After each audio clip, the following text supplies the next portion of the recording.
ಪ್ರಿಯ ವಿದ್ಯಾರ್ಥಿ ಮಿತ್ರರೇ, ತಮಗೆ ನಮಸ್ಕಾರ. ಆಕಾಶವಾಣಿಗಾಗಿ ಕೆಲಸ ಮಾಡುವಾಗ ಏನೇನೆಲ್ಲ ಗಮನದಲ್ಲಿಟ್ಕೊಳ್ಬೇಕು ಅನ್ನೋದನ್ನು ನಾವು ಹೇಳ್ತಾ ಬರ್ತಾ ಇದ್ದೇವೆ.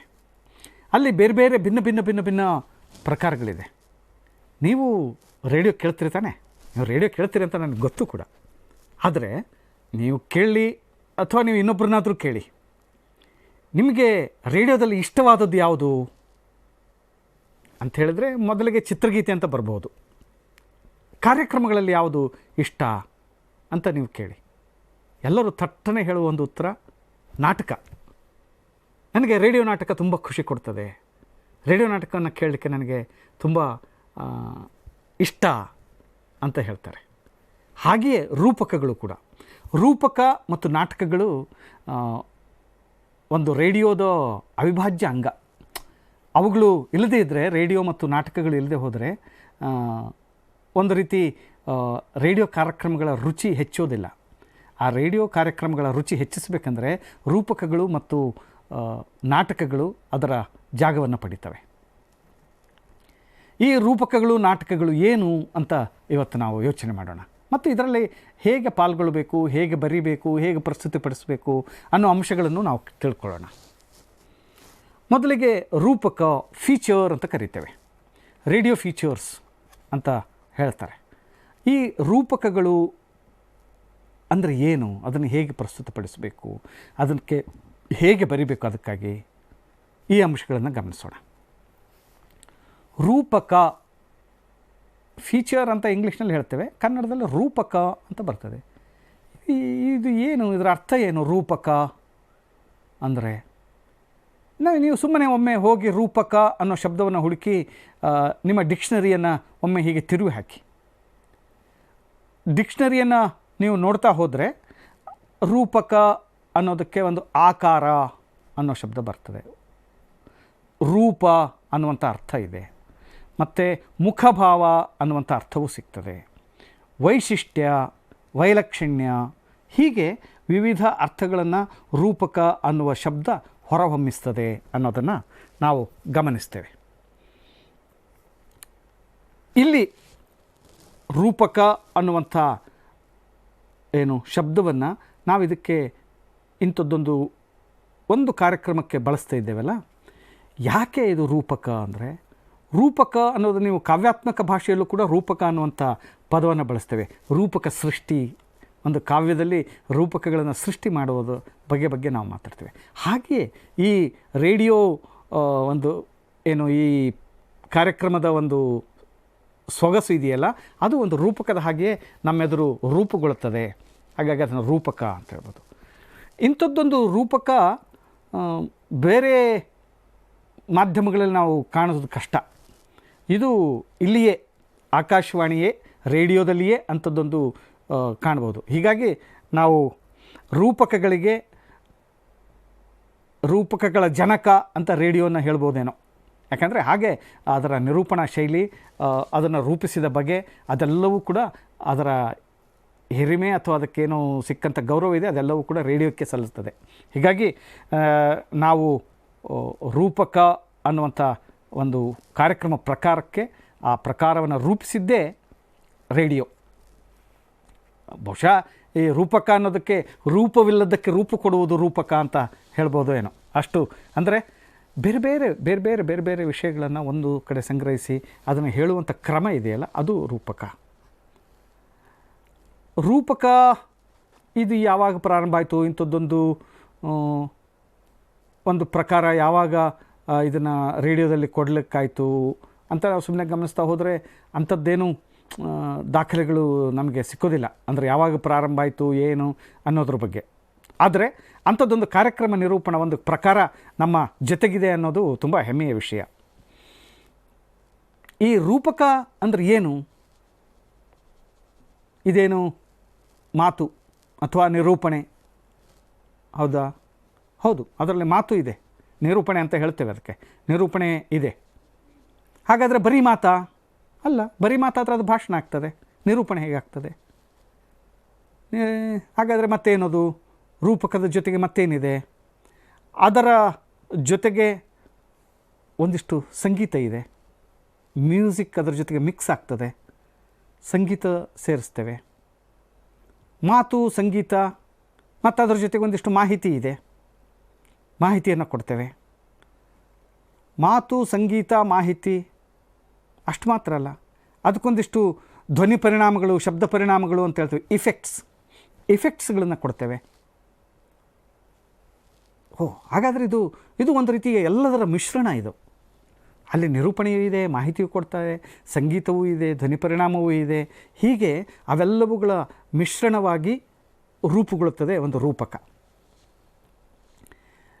ಅದು ಎಲ್ಲ ರೀತಿಯ ಅದು ಇರಬಹುದು. ಈಗ ನಾವು ನಮ್ಮ ಸಾಹಿತ್ಯದಲ್ಲಿ ಹೇಳ್ತೇವಲ್ಲ, ಚಂಪು ಕಾವ್ಯ ಅಂತ ಹೇಳ್ತೇವೆ. ಚಂಪು ಕಾವ್ಯ ಅಂದರೆ ಏನು? ಚಂಪು ಕಾವ್ಯ ಅನ್ನೋದಕ್ಕೆ ಗದ್ಯ ಮತ್ತು ಪದ್ಯಗಳನ್ನು ಒಳಗೊಂಡದ್ದು. ಪದ್ಯ ಗದ್ಯಾತ್ಮಕಂ ಕಾವ್ಯಂ ಚಂಪೂರಿತ್ಯಭಿಧೀಯತೆ ಅನ್ನುವಂಥ ಮಾತಿದೆ. ಪದ್ಯ ಮತ್ತು ಗದ್ಯಗಳಿಂದ ಮಿಶ್ರಿತವಾದದ್ದು ಅದು ಚಂಪು ಕಾವ್ಯ ಅಂತ ಅನ್ನಿಸ್ತದೆ. ಹಾಗೆಯೇ ಈ ರೂಪಕ ಅನ್ನೋದು ಎಲ್ಲವನ್ನೂ ಒಳಗೊಂಡಿದೆ. ಇದು ಒಂದು ರೀತಿಯ ಇದರ ಗರ್ಭದಲ್ಲಿ ಎಲ್ಲವೂ ಸೇರ್ತದೆ. ಇದ್ರ ಬಿಟ್ಟು ಯಾವುದೂ ಇಲ್ಲ ಅಂತ. ಇದರ ಎಲ್ಲ ರೀತಿಯ ವಿಷಯಗಳು ಕೂಡ ಈ ರೂಪಕಕ್ಕೆ ಆಗ್ತದೆ. ಎಲ್ಲ ವಸ್ತುಗಳನ್ನು, ಎಲ್ಲ ವಿಷಯಗಳನ್ನು ಇದಕ್ಕೆ ರೂಪಕವಾಗಿ ನಾವು ನಿರೂಪಿಸಬಹುದು. ನಾವು ಹೇಳ್ತೀವಲ್ಲ, ಅಣುರೇಣು ತೃಣಕಾಷ್ಠ, ಅವೆಲ್ಲವೂ ಕೂಡ, ಅಣುವೂ ಕೂಡ ಇಲ್ಲಿ ರೂಪಕದ ಭಾಗ ಆಗಬಹುದು, ತೃಣವೂ ಕೂಡ ಇದರಲ್ಲಿ ಭಾಗ ಆಗಬಹುದು. ರೇಣು ಅಂದರೆ ಧೂಳಿನ ಕಣವೂ ಕೂಡ ನಮ್ಮ ರೂಪಕದ ಭಾಗ ಆಗಬಹುದು. ದೇವರು ಕೂಡ ಆಗಬಹುದು, ದೆವ್ವವೂ ಕೂಡ ಆಗಬಹುದು. ಆ ರೀತಿಯ ವಿಶಾಲವಾದಂಥ ಒಂದು ಕ್ಯಾನ್ವಾಸನ್ನು ಈ ರೂಪಕ ಹೊಂದಿದೆ.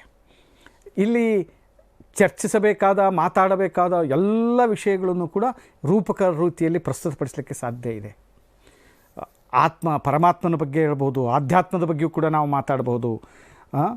ಇದು ಒಂದು ಹೇಗೆ ಅಂದರೆ ತ್ರಿವಿಕ್ರಮನ ಪಾದ ಇದ್ದ ಹಾಗೆ. ನಿಮಗೆ ಆ ಕಥೆ ಗೊತ್ತಿದೆ, ಪುರಾಣದ ಕಥೆ. ಬಲಿಚಕ್ರವರ್ತಿಗೆ ಒಬ್ಬ ವಾಮನ ರೂಪಿ ವಿಷ್ಣುವು ದಾನ ಕೇಳಲಿಕ್ಕೆ ಬರ್ತಾನೆ.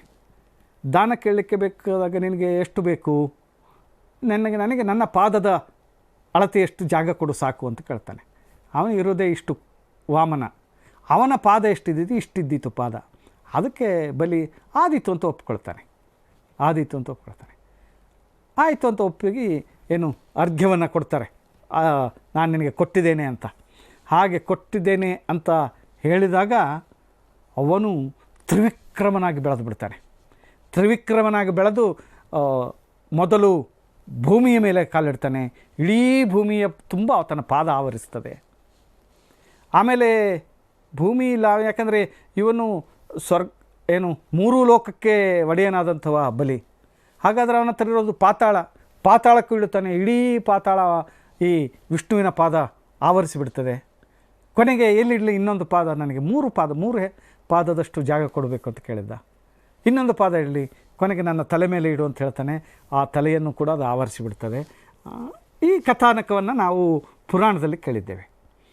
ರೂಪಕವೂ ಕೂಡ ಹಾಗೆಯೇ. ರೂಪಕವೂ ಕೂಡ ತ್ರಿವಿಕ್ರಮನ ಸ್ವರೂಪದ್ದೇ. ಯಾಕಂದರೆ ಅದಕ್ಕೆ ಸಿಗದ ಯಾವುದೇ ವಸ್ತು ಇಲ್ಲ. ಎಲ್ಲ ವಸ್ತುಗಳನ್ನು ಆವರಿಸಿಬಿಡಬಲ್ಲಂಥ ಶಕ್ತಿ ಈ ರೂಪಕಕ್ಕಿದೆ.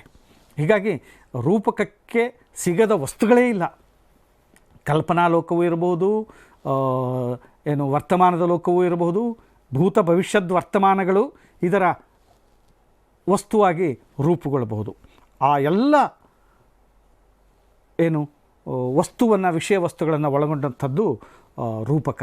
ಇಂಥದ್ದೊಂದು ರೂಪಕದ ಒಂದು ನಿರ್ಮಾಣ ಮಾಡಬೇಕು ಅಂತಾದರೆ ಹೇಗೆ ಮಾಡಬೇಕು ಅನ್ನೋದನ್ನು ಆ ರೂಪಕ ಬರೆಯುವವ ಗಮನದಲ್ಲಿಟ್ಕೊಳ್ಬೇಕು. ಏನಂದರೆ, ಒಂದು ರೂಪಕದ ರಚನೆ ಮಾಡಬೇಕಂದ್ರೆ ಏನನ್ನೆಲ್ಲ ಗಮನದಲ್ಲಿಟ್ಕೊಳ್ಬೇಕು. ಇದು ಕೇವಲ ಶಾಬ್ದಿಕ ನಿರೂಪಣೆ, ಅಂದರೆ ಕೇವಲ ನಾನು ಪದಗಳಿಂದ ಬರೆಯೋದ್ರಿಂದಲೇ ಅದನ್ನು ನಿರೂಪಿಸಿಬಿಡ್ತೇನೆ ಅಂತ ಆಗೋದಿಲ್ಲ. ಅದು ಕೇವಲ ಶಾಬ್ದಿಕ ನಿರೂಪಣೆ ಅಲ್ಲ. ಯಾವಾಗ ಒಂದು ವಿಷಯವನ್ನು ಯೋಚನೆ ಮಾಡ್ತಾನೋ ಒಬ್ಬ ರೂಪಕ ಬರೆಯುವವ, ಆ ವಿಷಯವನ್ನು ಯೋಚನೆ ಮಾಡ್ತಾ ಇರುವಾಗಲೇ ಅದರದ್ದೊಂದು ರೂಪುರೇಷೆಯನ್ನು ಅವನು ನಿರ್ಧರಿಸ್ತಾ ಹೋಗಬೇಕಾಗ್ತದೆ. ಅಂದರೆ ನಾನು ಇಂಥದ್ದೊಂದು ವಿಷಯದ ಬಗ್ಗೆ ರೂಪಕವನ್ನು ಬರೀಬೇಕು ಅಂದರೆ ಹೇಗೆ ಬರೀಬೇಕು, ಹೇಗೆ ಪ್ರಾರಂಭಿಸಬೇಕು ಅನ್ನೋದನ್ನು ಮೊದಲೇ ಒಂದು ಅಸ್ಥಿಪಂಜರ ಸ್ಕೆಲ್ಟನ್ ಆವಾಗಲೇ ಅದನ್ನು ರೂಪಿಸಿಕೊಳ್ಬೇಕು. ಅವನ ಮನಸ್ಸಿನಲ್ಲಿ ಒಂದು ರೂಪ ಬರಲೇಬೇಕು ಒಬ್ಬ ರೂಪಕ ಬರೆಯುವವನಿಗೆ.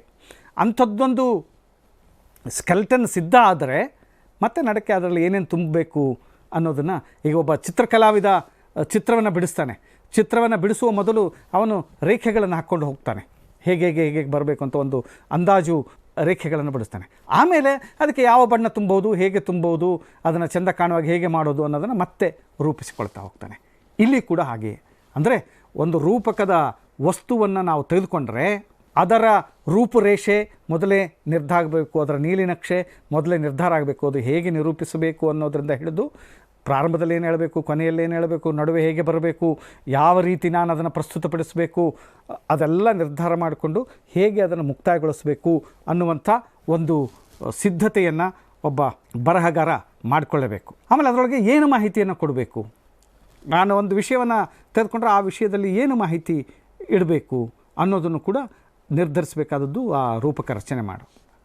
ಈ ಎಲ್ಲ ರೂಪಕ ರಚನೆ ಮಾಡುವಾಗ ಗಮನದಲ್ಲಿಡಬೇಕಾದಂಥ ಒಂದು ಪ್ರಮುಖ ಅಂಶ ಅಂದರೆ ನಾನು ಎಷ್ಟು ಅವಧಿಗೆ ಅದನ್ನು ನಿರೂಪಿಸಬೇಕು, ಎಷ್ಟು ಅವಧಿಗಾಗಿ ನಾನು ಕಾರ್ಯಕ್ರಮ ರೂಪಿಸಬೇಕು, ಮತ್ತು ನಾನು ಮಾಹಿತಿಯನ್ನು ಹೇಳೋದ್ರೆ ಎಷ್ಟು ಮಾಹಿತಿಯನ್ನು ಹೇಳಬೇಕು. ಯಾಕಂದರೆ ಒಂದು ವಿಷಯದ ವಿವಿಧ ಮಗ್ಗಲುಗಳು ಹಲವಾರು ಇರ್ತವೆ, ಅವೆಲ್ಲವನ್ನು ತೆಗೆದುಕೊಳ್ಬೇಕಾ ಅಥವಾ ಇಂಥದ್ದೇ ಸ್ಪಷ್ಟವಾಗಿ ಇಷ್ಟೇ ಅದನ್ನು ಹೇಳೋದಕ್ಕೆ ನಾನು ನಿರ್ಧರಿಸಬೇಕಾ ಅನ್ನೋದನ್ನು ಕೂಡ ಒಬ್ಬ ನಿರೂಪಣೆ ಮಾಡುವವ ಅವನ್ನೆಲ್ಲ ನಿರ್ಧರಿಸಬೇಕಾಗ್ತದೆ. ಯಾಕಂದರೆ ಅದು ಹಾಗೆ ಮಾಡ್ತಾ ಹೋದಾಗ ಮಾತ್ರ ಅದೊಂದು ಸರಿಯಾದ ದಿಕ್ಕು ದೆಸೆ ಪಡಿತದೆ. ಇಲ್ಲದಿದ್ದರೆ ಒಂದು ದಿಕ್ಕಿಲ್ಲದ ಒಂದು ರೀತಿ ಕಾಡಿನಲ್ಲಿ ಬಿಟ್ಟವರು ಹಾಗೆ ಆಗಿಬಿಡುವ ಸಾಧ್ಯತೆ ಇದೆ. ಯಾಕಂದರೆ ಅಷ್ಟು ಮಾಹಿತಿಗಳ ನಡುವೆ ನಾವಿರ್ತೇವೆ. ಎಲ್ಲ ಮಾಹಿತಿಗಳನ್ನು ಹೇಳಲಿಕ್ಕೆ ಹೋದರೆ ಏನು ಹೇಳಬೇಕು ಏನು ಬಿಡಬೇಕು ಗೊತ್ತಾಗದೆ ಕೊನೆಗೆ ರೂಪಕವೇ ಸಿದ್ಧ ಆಗೋದಿಲ್ಲ, ಆ ಸ್ಥಿತಿ ಬರ್ತದೆ. ಹೀಗಾಗಿ ರೂಪಕ ಸಿದ್ಧಪಡಿಸುವ ಮೊದಲೇ ವಿಷಯ, ಆ ವಿಷಯದಲ್ಲಿ ಏನು ಮಾಹಿತಿ ಹೇಳಬೇಕು, ಎಷ್ಟು ಮಾಹಿತಿ ಹೇಳಬೇಕು, ಎಷ್ಟು ಅವಧಿಯ ಕಾಲಮಿತಿ ನಾನು ಅದಕ್ಕೆ ನಿಗದಿಪಡಿಸಿಕೊಳ್ಬೇಕು ಅನ್ನೋದನ್ನು ರೂಪಕ ಪ್ರಸ್ತುತಪಡಿಸುವ ಅಥವಾ ರೂಪಕ ರಚನೆ ಮಾಡುವವ ನೆನಪಿನಲ್ಲಿ ಇಟ್ಕೊಳ್ಬೇಕಾದಂಥ ಅಂಶ. ಇಲ್ಲಿ ಗಮನದಲ್ಲಿಡಬೇಕಾದಂಥ ಯಾಕಂದರೆ ಅಂಶಗಳೇನೆಂದರೆ, ಒಬ್ಬ ರೂಪಕ ರಚನೆ ಮಾಡುವವನಿಗೆ ವಿಷಯದ ಹರವು, ಅದರ ಸಂಪೂರ್ಣ ವಿಸ್ತಾರ ಅದೆಲ್ಲ ಗೊತ್ತಿರಲೇಬೇಕು. ವಿಷಯ ಗೊತ್ತಿಲ್ಲದೆ ಹೋದರೆ ಅವನ ರೂಪಕ ಬರೀಲಿಕ್ಕೆ ಸಾಧ್ಯ ಆಗೋದಿಲ್ಲ. ಹೀಗಾಗಿ ಆ ವಿಷಯದ ಬಗ್ಗೆ ಪರಿಪೂರ್ಣ ತಿಳಿವನ್ನು ಪಡೆದುಕೊಂಡೇ ರೂಪಕ ಬರೀಲಿಕ್ಕೆ ಪ್ರಾರಂಭ ಮಾಡಬೇಕು. ಕೇವಲ ತಿಳಿವು ಮಾತ್ರ ಸಾಕಾ, ಅದರ ಬಗ್ಗೆ ವಿಷಯ ಗೊತ್ತಿದ್ದರೆ ಸಾಕಾ? ನನಗೆ ಹಾಗನ್ನಿಸೋದಿಲ್ಲ. ಒಂದು ವಿಷಯವನ್ನು ನಾನು ನಿರೂಪಿಸಬೇಕಾದ್ರೆ ಆ ವಿಷಯದ ಜ್ಞಾನ ಮಾತ್ರ ಸಾಕಾಗದೆ ಆ ವಿಷಯದ ಅನುಭವವೂ ಕೂಡ ರೂಪಕ ರಚನೆಕಾರನಿಗೆ ಇರಬೇಕು. ಅದರ ಅನುಭವವೂ ಕೂಡ, ಅಂದರೆ ಆ ವಿಷಯದ ಬಗ್ಗೆಗಿನ ತಿಳುವಳಿಕೆ ಮಾತ್ರ, ಅದರ ಬಗ್ಗೆ ಸಂಪೂರ್ಣವಾದಂಥ ಅರಿವು ಮಾತ್ರ ಅಲ್ಲ, ಅದರ ಅನುಭವವೂ ಕೂಡ ಇರಬೇಕು. ಅದರ ಜೊತೆಗೆ ನಾನು ಆಗ ಹೇಳಿದಾಗೆ ಅದರ ಪರಿಕಲ್ಪನೆ, ಸ್ಪಷ್ಟವಾದ ಪರಿಕಲ್ಪನೆ ಇರಬೇಕು. ಹೇಗೆ ಬರಿಬೇಕು ಅನ್ನುವಂಥದ್ದು ಸ್ಪಷ್ಟ ಪರಿಕಲ್ಪನೆಯೊಂದಿಗೆ ಇರಬೇಕು. ಮತ್ತು ಸಾಮಾನ್ಯವಾಗಿ ನಾನು ಪ್ರತಿ ಉಪನ್ಯಾಸದಲ್ಲೂ ಹೇಳಿದ ಹಾಗೆ ಆಕಾಶವಾಣಿಯ ಬರಹಗಾರನಿಗೆ ಇರಬೇಕಾದಂಥ ಒಂದು ಮೊದಲನೆಯ ಕ್ವಾಲಿಟಿ, ಗುಣ ಅಂತ ಹೇಳಿದರೆ ಆತನಿಗೆ ಸರಳವಾಗಿ ಬರೀಲಿಕ್ಕೆ ಗೊತ್ತಿರಬೇಕು, ಸರಳವಾದ ಭಾಷೆ ಅವನಿಗೆ ಗೊತ್ತಿರಬೇಕು. ಸರಳ ಅಂದರೆ ತೀರಾ ಸರಳವೂ ಅಲ್ಲ, ತೀರಾ ಪ್ರಖರ ಪಾಂಡಿತ್ಯವೂ ಅಲ್ಲ, ಅಂತಹ ಭಾಷೆ ಆತನಿಗೆ ಸಿದ್ಧಿಸಿರಬೇಕು. ಹಾಗಿದ್ದಾಗ ಮಾತ್ರ ಆತ ಒಬ್ಬ ರೇಡಿಯೋ ಬರಹಕ್ಕೆ ಯೋಗ್ಯ ಅಂತ ನಾನು ಪದೇ ಪದೇ ಆ ಮಾತನ್ನು ಹೇಳ್ತೇನೆ. ಈ ಸಂದರ್ಭದಲ್ಲೂ ಕೂಡ, ಅಂದರೆ ರೂಪಕ ಬರೆಯುವ ಸಂದರ್ಭದಲ್ಲೂ ಕೂಡ ಭಾಷೆ ನೇರವಾಗಿರಬೇಕು, ಸರಳವಾಗಿರಬೇಕು. ಅಂದರೆ ಸುತ್ತು ಬಳಸು ಮಾತು ಬೇಡ, ನೇರವಾದಂಥ ಭಾಷೆ ಬರಿಬೇಕು, ವಿಷಯಕ್ಕೂ ಬರಬೇಕು, ಇದು ಬೇಕು. ಇದು ಹೇಗೆಂದರೆ, ನಾನಾಗ ಹೇಳಿದೆ, ಇದು ಮಾಹಿತಿ ಇದೆ, ಇಲ್ಲಿ ಸಂಗೀತವೂ ಇದೆ, ಶಬ್ದ ಪರಿಣಾಮವೂ ಇದೆ, ಎಲ್ಲವೂ ಇದೆ. ಇದು ಒಂದು ರೀತಿಯ ಫ್ರೂಟ್ ಸಲಾಡ್ ಇದ್ದ ಹಾಗೆ, ರಸಾಯನ. ಅಂಥದ್ದೊಂದು ರಸಾಯನವನ್ನು ಸಿದ್ಧಪಡಿಸುವ ಕಲೆ ಒಬ್ಬ ರೂಪಕದ ಕರ್ತೃವಿಗೆ, ರೂಪಕ ರಚನೆಕಾರರಿಗೆ ಗೊತ್ತಿರಬೇಕು. ಅಂದರೆ ಎಲ್ಲವನ್ನು ಮಿಶ್ರಣ ಮಾಡಿಕೊಂಡು ಅದನ್ನು ಹೇಗೆ ಹೊರತರಬಹುದು ಅನ್ನುವಂಥ ಅದು ಒಂದು ಸೃಜನಶೀಲ ಕ್ರಿಯೆ. ಅದನ್ನೇನು ನಾನು ಹೀಗೆ ಒಂದು ಯಾಂತ್ರಿಕ ಕ್ರಿಯೆ ಅಲ್ಲ ಬರೆಯೋದು. ಅಥವಾ ರೂಪಕ ನಿರೂಪಿಸೋದು ಅದೊಂದು ಸೃಜನಶೀಲ ಕ್ರಿಯೆ. ಆ ಸೃಜನಶೀಲ ಕ್ರಿಯೆಯಲ್ಲಿ ನಮ್ಮ ಸೃಜನಶೀಲತೆ ಅಲ್ಲಿ ಕೆಲಸ ಮಾಡಬೇಕು. ಅದನ್ನು ಹೇಗೆ ನಾನು ನಿರೂಪಿಸಬಲ್ಲೆ ಅನ್ನೋದಕ್ಕಿಂತಲೂ ನಾನು ನನ್ನ ಕೇಳುಗನಿಗೆ ಹೇಗೆ ಅದನ್ನು ರಸವತ್ತಾಗಿ ನೀಡಬಲ್ಲೆ ಅನ್ನೋದನ್ನು ಗಮನಿಸಬೇಕು. ಮಾತು ಅಂದರೆ ಅಲ್ಲಿ ರೂಪಕದಲ್ಲಿ ನಿರೂಪಣೆ ಅಂತಲೇ ಹೇಳಬೇಕು. ಆ ನಿರೂಪಣೆ ಇರ್ತಾನೆ, ಒಬ್ಬ ನಿರೂಪಕಿ ಇರ್ತಾರೆ. ಸಾಧ್ಯವಾದಷ್ಟು ಎರಡು ವಾಯ್ಸ್ಗಳನ್ನು, ಎರಡು ಧ್ವನಿಗಳನ್ನು ಇಟ್ಕೊಳ್ಬೇಕು. ನಿರೂಪಕಿ ಇದ್ದರೆ ಒಂದು ರೂಪಕಕ್ಕೆ ಅದು ಕಳೆಕಟ್ಟುವ ಒಂದು ವಿಷಯ. ಅಂದರೆ ಒಬ್ಬರದೇ ನಿರೂಪಣೆಯಲ್ಲಿ ಹೋದಾಗ ಅದು ಏಕತಾನತೆ ಕಾಡಿಬಿಡಬಹುದು. ಹೀಗಾಗಿ ಒಬ್ಬ ನಿರೂಪಕಿ ಇರಬೇಕು. ಆ ಒಬ್ಬ ನಿರೂಪಕಿಯನ್ನು ಇಟ್ಕೊಂಡು ಹೆಚ್ಚು ಇರಬಾರ್ದು ಅಂತಲ್ಲ, ಆದರೆ ಹೆಚ್ಚು ಇದ್ದಷ್ಟು ಹೆಚ್ಚು ತೊಡಕಾಗ್ತದೆ. ಹೀಗಾಗಿ ಒಬ್ಬ ಇಡೀ ವಿಷಯವನ್ನು ನಾನು ನಿರೂಪಿಸಲಿಕ್ಕೆ ಇಬ್ಬರು ಇದ್ದರೆ ಸಾಕಾಗ್ತದೆ. ಅದರ ಜೊತೆಗೆ ಶಬ್ದ ಪರಿಣಾಮಗಳು ಕೂಡ, ಇಫೆಕ್ಟ್ಸ್ಗಳನ್ನು ಸೇರಿಸೋದ್ರ ಮೂಲಕ ಆ ರೂಪಕವನ್ನು ನಾನು ಹೆಚ್ಚು ಸುಂದರವಾಗಿ ಮಾಡಬಲ್ಲೆ. ಮತ್ತು ಯಾವುದೇ ಶಬ್ದದ ಹಂಗಿಲ್ಲದೆ ನಾನು ಒಂದು ಶಬ್ದ ಪರಿಣಾಮದ ಮೂಲಕವೇ, ಒಂದು ಇಫೆಕ್ಟ್ಸ್ ಮೂಲಕವೇ ಒಂದು ದೃಶ್ಯವನ್ನು ಕಟ್ಟಿಕೊಡಬಲ್ಲೆ ಅನ್ನುವಂಥ ಜ್ಞಾನ ರೂಪಕ ರಚನಾಕಾರನಿಗೆ ಇರಬೇಕು. ಒಂದು ಶಬ್ದ ಪರಿಣಾಮದ ಮೂಲಕ ಇಡೀ ಅಲ್ಲಿಯ ವಸ್ತುವನ್ನು ಹೇಳಿಬಿಡುವಂಥ ಚಾಕಚಕ್ಯತೆ ರೂಪಕ ರಚನಾಕಾರನಿಗಿರಬೇಕು. ಸಂಗೀತ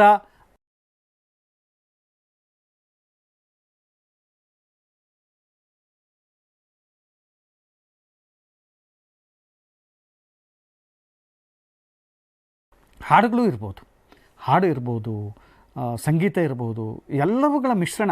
ನನಗೆ ಒಂದು ಫ್ರೂಟ್ ಸಲಾಡ್ ಮಾಡಲಿಕ್ಕೆ ಇಂಥ ಹಣ್ಣು ಬೇಡ ಅಂತೇನಿಲ್ಲ. ಎಲ್ಲ ಹಣ್ಣುಗಳು ಹೆಚ್ಚು ಹಣ್ಣು ಇದ್ದಷ್ಟು ಹೆಚ್ಚು ರುಚಿ. ಹೀಗೆ ಎಲ್ಲವನ್ನು ಕೂಡ ಮಿಶ್ರ ಮಾಡಿಸಿಕೊಂಡು ಅದನ್ನು ಸರಿಯಾಗಿ ಜೋಡಿಸಿಕೊಂಡು ಹೋಗುವಂಥ ಕಲೆ ರೂಪಕ ರಚನಾಕಾರನಿಗಿರಬೇಕು. ಅದನ್ನು ಮಾಡಬೇಕು. ಮತ್ತು ನಿರೂಪಣಾ ಶೈಲಿ ಮುಖ್ಯವಾದದ್ದು. ನಿರೂಪಣೆ ಯಾಕೆಂದರೆ ಇಡೀ ಅರ್ಧ ತಾಸು ಇಡೀ ಆ ವಿಷಯವನ್ನು ತೆಗೆದುಕೊಂಡು ಹೋಗುವಂಥ ಸಾಮರ್ಥ್ಯ ಇರಬೇಕಾಗಿದ್ದು ನಿರೂಪಕರಿಗೆ. ಆ ನಿರೂಪಕರಿಗೆ ನಿರೂಪಕ ಕೂಡ ಒಬ್ಬ ಬೇರೆ, ಅವನು ಬರೆಯೋನೇ ನಿರೂಪಕ ಆಗಬೇಕಂತೇನಿಲ್ಲ.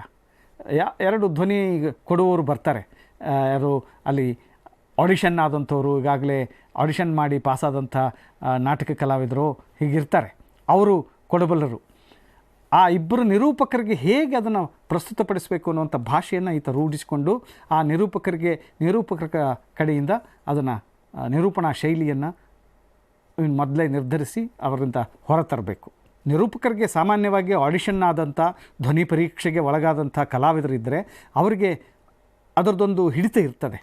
ಏನಂದರೆ ಒಂದು ನಿರೂಪಣೆಯನ್ನು ಹೇಗೆ ಮಾಡಬೇಕು, ಎಲ್ಲೆಲ್ಲಿ ಧ್ವನಿಯನ್ನು ಏರಿಸಲಿಕ್ಕೆ ಇಳಿಸಲಿಕ್ಕೆ, ಯಾವ ಶಬ್ದಕ್ಕೆ ಹೆಚ್ಚು ಒತ್ತು ಕೊಟ್ಟು ನಾನು ಮಾತಾಡಬೇಕು, ಹೀಗೆ ಅದರ ತಿಳುವಳಿಕೆ ಸಾಮಾನ್ಯವಾಗಿ ಧ್ವನಿ ಪರೀಕ್ಷೆಗೆ ಒಳಗಾದಂಥ ಒಬ್ಬ ಕಲಾವಿದನಿಗೆ ಅಂಥದ್ದೊಂದು ಎಚ್ಚರ ಇರ್ತದೆ.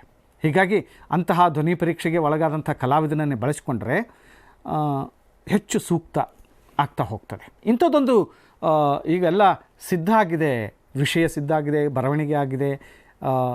ಇನ್ನೇನು ಅದನ್ನು ರೆಕಾರ್ಡಿಂಗಿಗೆ ಹೋಗಬೇಕು ಅನ್ನುವ ಮೊದಲು ಅದರ ರಿಹರ್ಸಲ್ ಆಗಲೇಬೇಕು. ಹೇಗೆ ನಿರೂಪಿಸಬೇಕು ಅನ್ನೋದರಿಂದ ಹಿಡಿದು, ಯಾಕಂದರೆ ನಿರೂಪಕನಿಗೆ ಸ್ಪಷ್ಟ ಗೊತ್ತಿರಬೇಕು ಅಲ್ಲಿ ಏನು ಬರ್ತದೆ.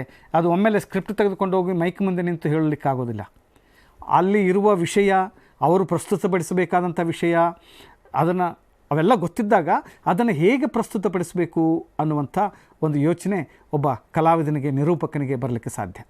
ಹೀಗಾಗಿ ರಿಹರ್ಸಲ್ ಅನ್ನೋದು ಮುಖ್ಯ ರೂಪಕದಲ್ಲಿ. ರೂಪಕ ಮತ್ತು ನಾಟಕಗಳಲ್ಲಿ ಮಾಡುವಾಗ ರಿಹರ್ಸಲ್ ಅನ್ನೋದು ಕಂಪಲ್ಸರಿ, ಕಡ್ಡಾಯ ಮಾಡಲೇಬೇಕು. ಅದು ನೇರವಾಗಿ ನಾನು ಎಂತಹ ಅನುಭವಿ ನಿರೂಪಕನಾದರೂ ಕೂಡ, ನನಗೆ 20 ವರ್ಷ ನಾನು ಇಂತಹ ನಿರೂಪಣೆಯಲ್ಲಿ ನಾನು ಸರ್ವಿಸ್ ಆಗಿದೆ ನಂದು, ನಾನು ಮಾಡಬಲ್ಲೆ ಅನ್ನುವಂಥ ಆತ್ಮವಿಶ್ವಾಸ ಆತನಿಗಿರಬಹುದು.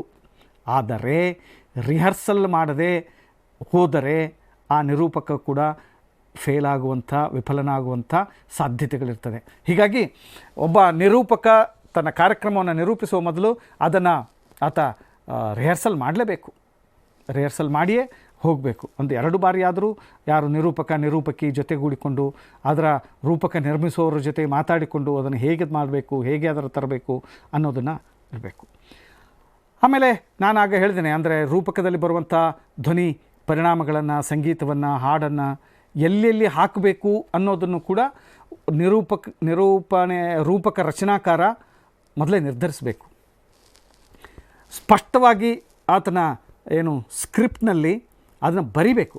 ಇಂಥಲ್ಲಿ ಇಂಥ ಸಂಗೀತ, ಇಲ್ಲಿ ಒಂದು ಭಾವಾವೇಶದ ಸಂಗೀತ, ಇಲ್ಲಿ ಒಂದು ದುಃಖಕರ ಸಂಗೀತ, ಇಲ್ಲಿ ಒಂದು ಏನು ಸಂತೋಷದ ಸಂಗೀತ, ಇಲ್ಲಿ ಒಂದು ಸೋಬರ್ ಮ್ಯೂಸಿಕ್, ಹೀಗೆ ಅದನ್ನು ಎಂಥ ಸಂಗೀತ ಬೇಕು ಅನ್ನೋದನ್ನು ಕೂಡ ಅಲ್ಲಿ ಬರಬೇಕು. ಸಾಧ್ಯವಾದರೆ ಅಂದರೆ ರೂಪಕ ರಚನಾಕಾರನಿಗೆ ಆ ಒಂದು ರೂಪಕದ ಕಲ್ಪನೆ ಇತ್ತಾದರೆ ಇಂತಹದ್ದೇ ವಾದ್ಯವನ್ನು ಹಾಕಿ ಅನ್ನೋದನ್ನು ಕೂಡ ಸೂಚಿಸ್ಬೋದು. ಇಲ್ಲಿ ಸಿತಾರ್ ವಾದ್ಯ ಹೆಚ್ಚು ಸೂಕ್ತ ಅನ್ನಿಸ್ತದೆ, ಇಲ್ಲಿ ಕೊಳಲು ಹೆಚ್ಚು ಸೂಕ್ತ ಅನ್ನಿಸ್ತದೆ, ಇಲ್ಲಿ ಸಂತೂರ್ ಪರಿಣಾಮ ಸೂಕ್ತ ಅನ್ನಿಸ್ತದೆ, ಇಲ್ಲಿ ಶಹನಾಯಿ ಒಂದು ಮಂಗಳಕರವಾದ ವಾತಾವರಣ ಇದೆ, ಒಂದು ಹ್ಯಾಪಿ ಟೋನ್ ಇದೆ, ಇಲ್ಲಿ ಒಂದು ಶಹನಾಯಿ ಹಾಕಬಹುದು. ಆ ಶಹನಾಯಿಯಲ್ಲೂ ಕೂಡ ಧೃತ್, ಇಲ್ಲಿ ಅಂದರೆ ವೇಗವಾಗಿ ನುಡಿಸುವಂಥ ಧೃತ್, ನಾವು ಶಾಸ್ತ್ರೀಯ ಸಂಗೀತ ಧೃತ್ ಇಲ್ಲಿ ಇದ್ದರೆ ಒಳ್ಳೆಯದು, ಇಲ್ಲಿ ವಿಲಂಬಿತ ಇದ್ದರೆ ಒಳ್ಳೆಯದು, ಇಲ್ಲಿ ಬರೀ ತಬಲಾ ಟೇಕ ಸಾಕು. ಈ ರೀತಿ ಅಂದರೆ ಒಂದು ರೂಪಕ ಬರೆಯುವಾಗ ಆ ಧ್ವನಿ ಪರಿಣಾಮದ ಸ್ಪಷ್ಟ ಕಲ್ಪನೆ ರೂಪಕ ರಚನೆ ಮಾಡುವವನಿಗೆ ಇದ್ದರೆ ಒಂದು ರೂಪಕವನ್ನು ಕಳಗೆಟ್ಟಿಸಲಿಕ್ಕೆ ಆತನಿಂದ ಸಾಧ್ಯ. ಅಂಥದ್ದನ್ನು ಅಲ್ಲಿ ಸೂಚಿಸಬೇಕಾಗ್ತದೆ. ಉದಾಹರಣೆಗೆ ಈ ಶಬ್ದ ಪರಿಣಾಮಗಳನ್ನು ಮಾಡುವಾಗಲೂ ಕೂಡ ಇಂತಹದೇ ಶಬ್ದ ಪರಿಣಾಮಗಳು ಅಲ್ಲಲ್ಲಿ ಬರಬೇಕು ಅನ್ನೋದನ್ನು ಆ ಸ್ಕ್ರಿಪ್ಟ್ನಲ್ಲೇ ಸೂಚಿಸ್ತಾ ಹೋದರೆ ಆ ರೂಪಕ ನಿರ್ಮಾಣ ಮಾಡುವವರಿಗೆ ಅದು ತುಂಬ ಸರಳ. ರೂಪಕ ನಿರ್ಮಾಣ ಮಾಡುವವರಿಗೆ ಮಾತ್ರ ಅಲ್ಲ, ಅಲ್ಲಿ ನಿರೂಪಣೆ ಮಾಡುವ ನಿರೂಪಕನಿಗೂ ಕೂಡ, ಆ ಕಲಾವಿದನಿಗೂ ಕೂಡ ಅದು ಸಹಾಯಕ ಆಗ್ತದೆ. ಹೀಗಾಗಿ ಅದನ್ನು ನೀವು ಮೊದಲೇ ಎಲ್ಲೆಲ್ಲಿ ಏನೇನು ಬರಬೇಕು ಅನ್ನೋದನ್ನು ನಿರ್ಧಾರ ಮಾಡಿಟ್ಕೊಂಡ್ರೆ ಇದು ತುಂಬ ಒಳ್ಳೆಯ ರೂಪಕ ರಚನೆ ಆಗೋ ಸಾಧ್ಯತೆ ಇದೆ. ಯಾಕಂದರೆ ನಾನು ಕೆಲವು ರೂಪಕಗಳು, ನಾಟಕಗಳನ್ನು ಬರೆಯೋರು ನೋಡಿದ್ದೇನೆ. ಅವರಿಗೆ ಸ್ಪಷ್ಟವಾದ, ಅಂದರೆ ಆ ಬರೆಯುವಾಗಲೇ ಅದರ ಸ್ಪಷ್ಟ ಕಲ್ಪನೆ ಇರ್ತದೆ, ಇಲ್ಲಿ ಹೀಗೆ ಬರಬೇಕು, ಇಂಥದ್ದೇ ಆದರೆ ಒಳ್ಳೆಯದು ಅನ್ನೋಂಥದ್ದು ಅನ್ನೊಂದು ಯೋಚನೆ ಇರ್ತದೆ. ಅಂತಹ ಯೋಚನೆಯನ್ನು ಯಾವುದೇ ಪ್ರತಿಯೊಬ್ಬ ರೂಪಕ ಬರೆಯೋರಾಗಲಿ, ನಾಟಕ ಬರೆಯೋರಾಗಲಿ ಅದನ್ನು ಗೊತ್ತಿಟ್ಕೊಳ್ಳೇಬೇಕು.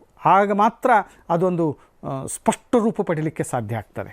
ಹಾಗೆ ಅಂದರೆ ಅದರ ಧ್ವನಿ ಪರಿಣಾಮಗಳನ್ನು ಉಲ್ಲೇಖಿಸಬೇಕು. ಈಗ ನೀವೆಲ್ಲ ಸಿನಿಮಾ ಸ್ಕ್ರಿಪ್ಟ್ ಬಗ್ಗೆ ಅಧ್ಯಯನ ಮಾಡ್ತೀರಿ ಅಂತ ಅಂದ್ಕೊಳ್ತೇನೆ.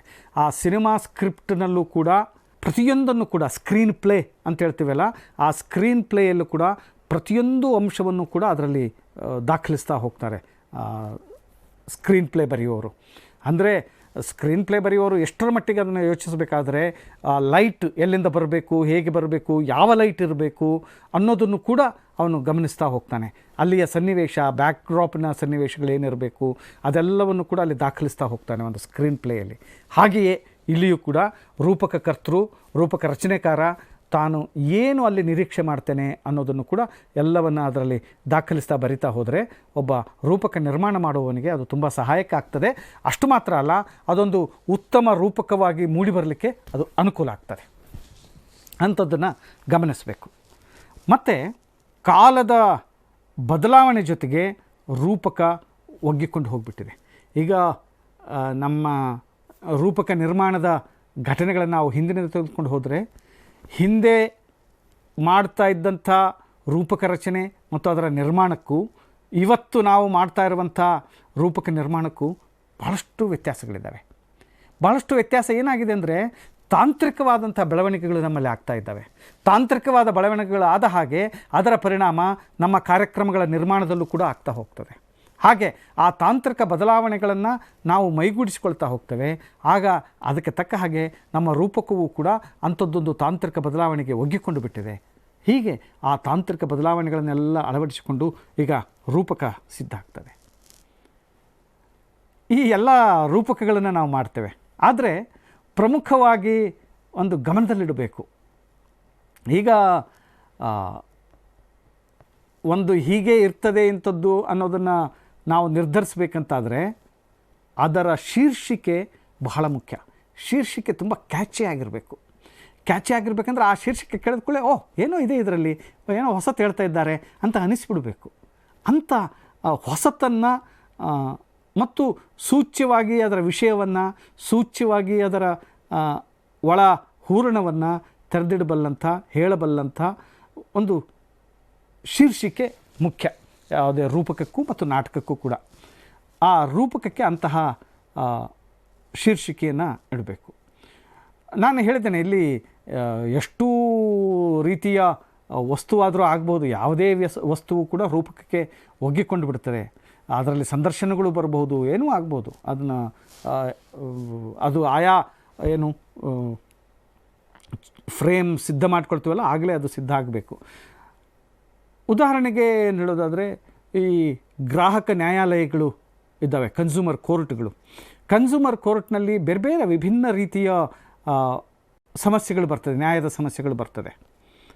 ಉದಾಹರಣೆಗೆ ಕನ್ಸ್ಯೂಮರ್ ಕೋರ್ಟ್ನಲ್ಲಿ ಬರುವಂಥ ಎಲ್ಲ ಅಂದರೆ ಅದು ಸಾಮಾನ್ಯ ಕೋರ್ಟಿನ ಹಾಗೆ ಅಲ್ಲ. ಕನ್ಸ್ಯೂಮರ್ ಕೋರ್ಟ್ನಲ್ಲಿ ಕನ್ಸ್ಯೂಮರ್ ಆದಂಥ ವ್ಯಕ್ತಿ ಅನ್ಯಾಯಕ್ಕೆ ಒಳಗಾದಾಗ ಅವನು ಕೋರ್ಟಿಗೆ ಹೋಗ್ತಾನೆ.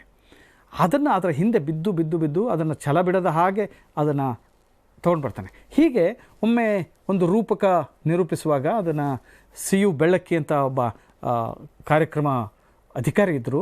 ಅವರು ಒಂದು ಗ್ರಾಹಕರ ರಕ್ಷಣೆ ಕುರಿತಾದಂಥ ಒಂದು ರೂಪಕ ಮಾಡುವಾಗ ಅದರ ಜೊತೆಗೆ ನಾನು ಅದರಲ್ಲಿ ಭಾಗ ಆಗಿದ್ದೆ. ಛಲ ಬಿಡದ ತ್ರಿವಿಕ್ರಮರು ಅನ್ನುವಂಥ ಒಂದು ಶೀರ್ಷಿಕೆ ಕೊಟ್ಟಿತ್ತು.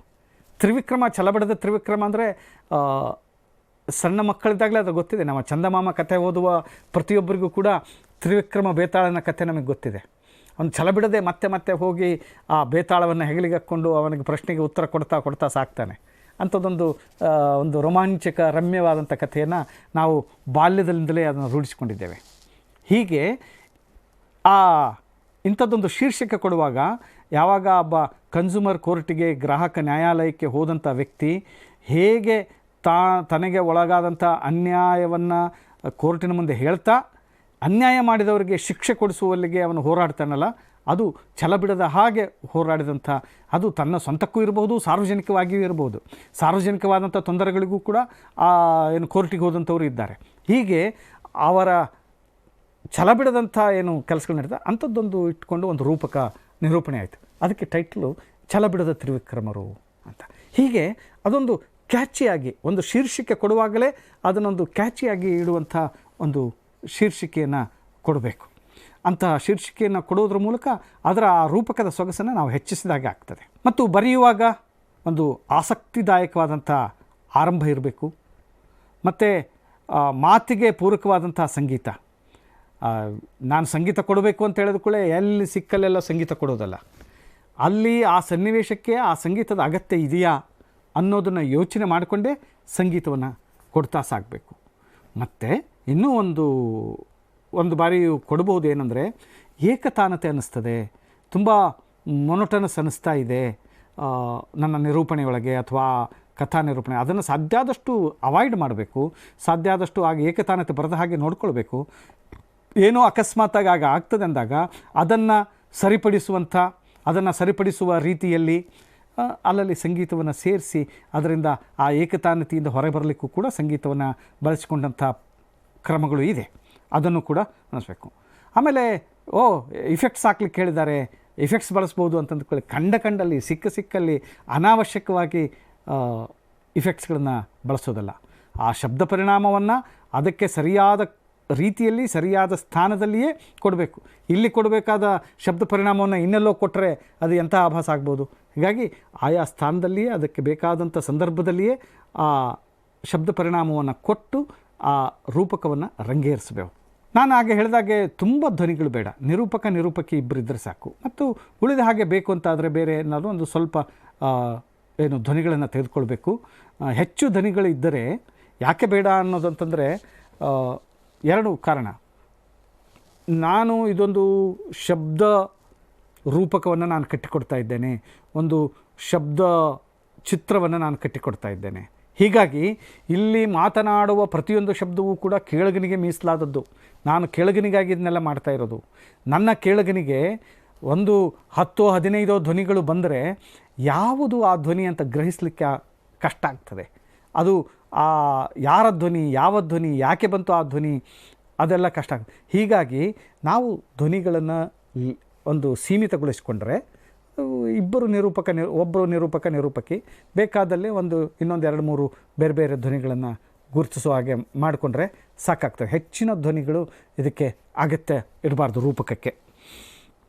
ಹಾಗೆಯೇ ಆ ಕೇಳುಗನಿಗೆ ಅದು ಪ್ರಯಾಸ ಆಗಿ ಕೊನೆಗೆ ಒಂದೇ ಒಂದು ಕೇಳುಗನಿಗೆ ಇರಬಹುದಾದ ಒಂದೇ ಒಂದು ಅವಕಾಶ ಏನಂತಂದರೆ, ಹೆಚ್ಚು ಕಿರಿಕಿರಿ ಅಂತ ಅನ್ನಿಸ್ತು, ಏನೇನೋ ಯಾರ್ಯಾರೋ ಏನೇನೋ ಹೇಳಿಬಿಡ್ತಾರೆ ಅಂತಾದಾಗ ಅವನಿಗಿರುವ ಒಂದೇ ಒಂದು ಅಸ್ತ್ರ ಅಂದರೆ ರೇಡಿಯೋನ ಆಫ್ ಮಾಡೋದು. ಆ ರೇಡಿಯೋ ಆಫ್ ಮಾಡಿದ ಆ ಕೇಳುಗ ಅಂತಂದರೆ ನಿನ್ನ ನಿರೂಪಣೆ ಫೇಲ್ ಆಯಿತು ಅಂತ ಅರ್ಥ ಅಲ್ವಾ? ಹೀಗೆ ನಿನ್ನ ನಿರೂಪಣೆಗೆ ಅವನು ಒಗ್ಗಿಕೊಳ್ಳಲಿಲ್ಲ ಅಂತಂದರೆ ಅದು ಕಾರ್ಯಕ್ರಮದ ಸೋಲಾಗೋ ಸಾಧ್ಯತೆ ಇರ್ತದೆ. ನೀನು ಎಷ್ಟದೇ ಚಂದದ ಮಾಡಿದರೂ ಕೂಡ ಈ ಎಲ್ಲ ಅಂಶಗಳನ್ನು ಗಮನಿಸದೆ ಹೋದರೆ ಕಾರ್ಯಕ್ರಮ ಸೋತು ಬಿಡ್ತದೆ. ಆ ಸೋಲದ ಹಾಗೆ ನೋಡಿಕೊಳ್ಳಬೇಕಾದದ್ದು ಒಬ್ಬ ಕಾರ್ಯಕ್ರಮ ನಿರೂಪಕನ ಕರ್ತವ್ಯ, ಒಬ್ಬ ಕಾರ್ಯಕ್ರಮ ನಿರ್ಮಾಣ ಮಾಡುವವನ ಕರ್ತವ್ಯ, ಹಾಗೆಯೇ ಆ ರೂಪಕವನ್ನು ಬರೆಯುವವನ ಕರ್ತವ್ಯವೂ ಕೂಡ. ಇವಿಷ್ಟು ಅಂಶಗಳನ್ನು ಗಮನಿಸಬೇಕು. ಮತ್ತು ಈ ರೂಪಕಗಳಲ್ಲಿ ಬೇರೆ ಬೇರೆ ರೂಪಕಗಳು ಇದೆ, ಬೇರೆ ಬೇರೆ ರೀತಿಯ ರೂಪಕಗಳು. ಸಾಕ್ಷ್ಯ ರೂಪಕಗಳು ಅಂತ ಹೇಳ್ತೇವೆ. ಏನಿದು ಸಾಕ್ಷ್ಯ ರೂಪಕ ಅಂದರೆ? ಸಾಕ್ಷ್ಯ ರೂಪಕ ಅಂತ ಹೇಳಿದರೆ ಡಾಕ್ಯುಮೆಂಟ್ರಿ ಅಂತ ಕರಿತೇವೆ. ಒಂದು ವಿಷಯ ಪ್ರತಿಪಾದನೆ ಮಾಡುವಾಗ ಅದಕ್ಕೆ ಬೇಕಾದಂಥ ಸಾಕ್ಷ್ಯಗಳನ್ನು ತಂದು ಹೇಳಿಸ್ತಾ ಅವ್ರ ಕಡೆಯಿಂದ ಮಾತಾಡಿಸ್ತಾ ಹೋಗ್ತೇವೆ. ಕೆಲವರು ಅದಕ್ಕೆ ಬೇಕಾದಂಥ ಇಂಟರ್ವ್ಯೂಗಳನ್ನು ಮಾಡ್ತದೆ, ಆ ಇಂಟರ್ವ್ಯೂಗಳನ್ನು ಸೇರಿಸ್ತದೆ. ಅಥವಾ ನನಗೆ ಯಾವುದೋ ಒಂದು ಸ್ಥಳದ ಬಗ್ಗೆ ಹೋಗಬೇಕು, ಆ ಸ್ಥಳದಲ್ಲಿ ಹೋಗಿ ಆ ಸ್ಥಳದಲ್ಲಿ ಇರುವವರನ್ನು ಆನ್ ಫೀಲ್ಡ್ ಇಂಟರ್ವ್ಯೂ ಮಾಡ್ಕೊಂಡು ಬಂದು ಅವುಗಳನ್ನು ಸೇರಿಸಬೇಕಾಗ್ತದೆ. ಇಂಥ ಆನ್ ಫೀಲ್ಡ್ ಇಂಟರ್ವ್ಯೂಗಳನ್ನೆಲ್ಲ ಸೇರಿಸಿ ತಂದು ಮಾಡುವಂಥ ಏನು ಒಂದು ರೂಪಕ, ಒಂದು ಪ್ರಕ್ರಿಯೆ ಇದೆ, ಅದಕ್ಕೆ ಸಾಕ್ಷ್ಯ ರೂಪಕಗಳು ಅಂತ ಹೇಳ್ತೇವೆ. ಅಂತಹ ಸಾಕ್ಷ್ಯ ರೂಪಕಗಳಿದ್ದಾವೆ. ಇನ್ನೊಂದು ನುಡಿಚಿತ್ರ, ಶಬ್ದಚಿತ್ರ ಅಂತೆಲ್ಲ ಹೇಳ್ತೇವೆ. ಆ ನುಡಿಚಿತ್ರ, ಶಬ್ದಚಿತ್ರಗಳು ಹಾಗೆ ಅದನ್ನು ನಾವು ಆ ಒಂದು ಚಿತ್ರವನ್ನು ನನ್ನ ನಿರೂಪಣೆಯ ಮೂಲಕ ಕಟ್ಟಿಕೊಡಬೇಕಾಗ್ತದೆ. ಇಡೀ ಆ ರೂಪಕದ ಉದ್ದಕ್ಕೂ ನಾನು ಆ ನುಡಿಯ ಮೂಲಕವೇ ಒಂದು ಚಿತ್ರಣವನ್ನು ಕೊಡ್ತಾ ಹೋಗ್ತೇನೆ. ಅಂಥದ್ದೊಂದು ಕಾರ್ಯಕ್ರಮ ಆ ರೂಪಕದ ಭಾಗದಲ್ಲೇ ಆಗ್ತದೆ. ಅಂಥದ್ದೊಂದು ನುಡಿಚಿತ್ರಗಳು, ಶಬ್ದಚಿತ್ರಗಳು ಬರ್ತವೆ. ಸಂಗೀತಕ್ಕೆ ಸಂಬಂಧಪಟ್ಟಂಥ ರೂಪಕಗಳಿದ್ದಾವೆ, ಅವಕ್ಕೆ ಸಂಗೀತ ರೂಪಕಗಳು ಅಂತ ಹೇಳ್ತೇವೆ. ಕಥೆಗಳನ್ನು ನಿರೂಪಿಸುವಂಥ ರೂಪಕಗಳು ಬರ್ತವೆ, ಅದಕ್ಕೆ ಕಥಾರೂಪಕಗಳು ಅಂತ ಹೇಳ್ತೇವೆ. ವಿಜ್ಞಾನದ ವಿಷಯವನ್ನು ಪ್ರಸ್ತುತಪಡಿಸುವಂಥ ರೂಪಕಗಳು ಬರ್ತವೆ, ಅದಕ್ಕೆ ವಿಜ್ಞಾನ ರೂಪಕಗಳು ಅಂತ ಹೇಳ್ತೇವೆ. ಹೀಗೆ ರೂಪಕ ಅದು ನಾನು ಹಾಗೆ ಹೇಳಿದಾಗ ಅದು ತ್ರಿವಿಕ್ರಮ ರೂಪ. ಅದು ಎಲ್ಲಿ ಬೇಕಲ್ಲಾದರೂ ಅದನ್ನು ಆವರಿಸಿಕೊಂಡು ಬಿಡಬಹುದು. ಅಷ್ಟು ವಿಶಾಲ ವ್ಯಾಪ್ತಿಯ ಒಂದು ಕಾರ್ಯಕ್ರಮ ಪ್ರಕಾರ ಇದ್ದರೆ ಅದು ರೂಪಕ ಮಾತ್ರ. ಅದಕ್ಕೆ ಸಿಕ್ಕದ ವಸ್ತುವೇ ಇಲ್ಲ, ಎಲ್ಲವೂ ಕೂಡ ಅದರ ಒಳಗೆ ಸೇರ್ಕೊಂಡು ಬಿಡ್ತದೆ. ಇಂತಹ ರೂಪಕಗಳನ್ನು ನಿರೂಪಿಸುವಂಥ, ರಚನೆ ಮಾಡುವಂಥ ಕಲೆ ನಮಗೆ ಸಿದ್ಧಿಸಿದಾಗ ಮಾತ್ರ ನಾವು ಯಶಸ್ವಿ ರೂಪಕ ಬರಹಗಾರರಾಗಬಲ್ಲೆವು ಅನ್ನೋದನ್ನು ನಾವು ಗಮನದಲ್ಲಿಡಬೇಕು. ರೂಪಕದಷ್ಟೇ ನಾನು ಪ್ರಾರಂಭದಲ್ಲಿ ಹೇಳಿದೆ, ರೂಪಕದಷ್ಟೇ ಹೆಚ್ಚು ಪ್ರಸಿದ್ಧಿಯಾದ, ಜನಪ್ರಿಯವಾದ ಮತ್ತು ಎಲ್ಲರ ಮೆಚ್ಚುಗೆಯನ್ನು ಗಳಿಸಿದಂಥ ಒಂದು ರೇಡಿಯೋ ಪ್ರಕಾರ ಇದ್ದರೆ, ಕಾರ್ಯಕ್ರಮ ಪ್ರಕಾರ ಇದ್ದರೆ ಅದು ನಾಟಕ. ನಾಟಕವೂ ಕೂಡ ತುಂಬ ಜನಪ್ರಿಯವಾದಂಥ ಒಂದು ಕಾರ್ಯಕ್ರಮ ಪ್ರಕಾರ. ಯಾಕಂದರೆ ಎಲ್ಲರಿಗೂ ಇಷ್ಟವಾಗುವಂಥ ಕೆಲಸ. ಈಗ ನೋಡಿ, ನೀವೊಂದು ರಂಗದ ಮೇಲೆ ನಾಟಕ ನೋಡ್ತೀರಿ. ರಂಗದ ಮೇಲೆ ನಾಟಕ ನೋಡುವಾಗ ನನ್ನ ಎದುರಿಗೆ ಪಾತ್ರ ಇರ್ತದೆ, ಆ ಪಾತ್ರದ ಆಂಗಿಕ ಅಭಿನಯವನ್ನು ನೋಡ್ತೇನೆ, ಅದರ ಹಾವ ಭಾವ ಎಲ್ಲ ನನ್ನ ಕಣ್ಮುಂದೆ ಬರ್ತದೆ. ಆಗ ನನಗೆ ನನ್ನ ಮನಸ್ಸಿಗೆ ಖುಷಿ ಆಗ್ತದೆ. ನಾನು ಅಲ್ಲಿಯೇ ಅದಕ್ಕೆ ಪ್ರತಿಕ್ರಿಯೆ ನೀಡಿಬಿಡ್ತೇನೆ. ಅಲ್ಲಿಗೆ ಮುಗೀತು. ಅಲ್ಲಿಗೆ ಅದು, ಯಾಕಂದರೆ ಅವನು ಕೊಡುವಂಥ ಅವನ ನಟನೆ, ಅವನ ಅಭಿನಯ, ಅವನ ಹಾವಭಾವ, ಅವನ ಆಂಗಿಕ ಚಲನೆ, ಅವನ ಮಾತು, ಇದೆಲ್ಲವನ್ನು ಕೂಡಿ ಮತ್ತು ಅದರ ಜೊತೆಗೆ ಸಂಗೀತವೂ ಸೇರ್ತದೆ. ಅದನ್ನೆಲ್ಲ ಕೂಡಿ ನನಗೆ ಖುಷಿ ಅನ್ನಿಸ್ತದೆ, ದುಃಖ ಬರ್ತದೆ.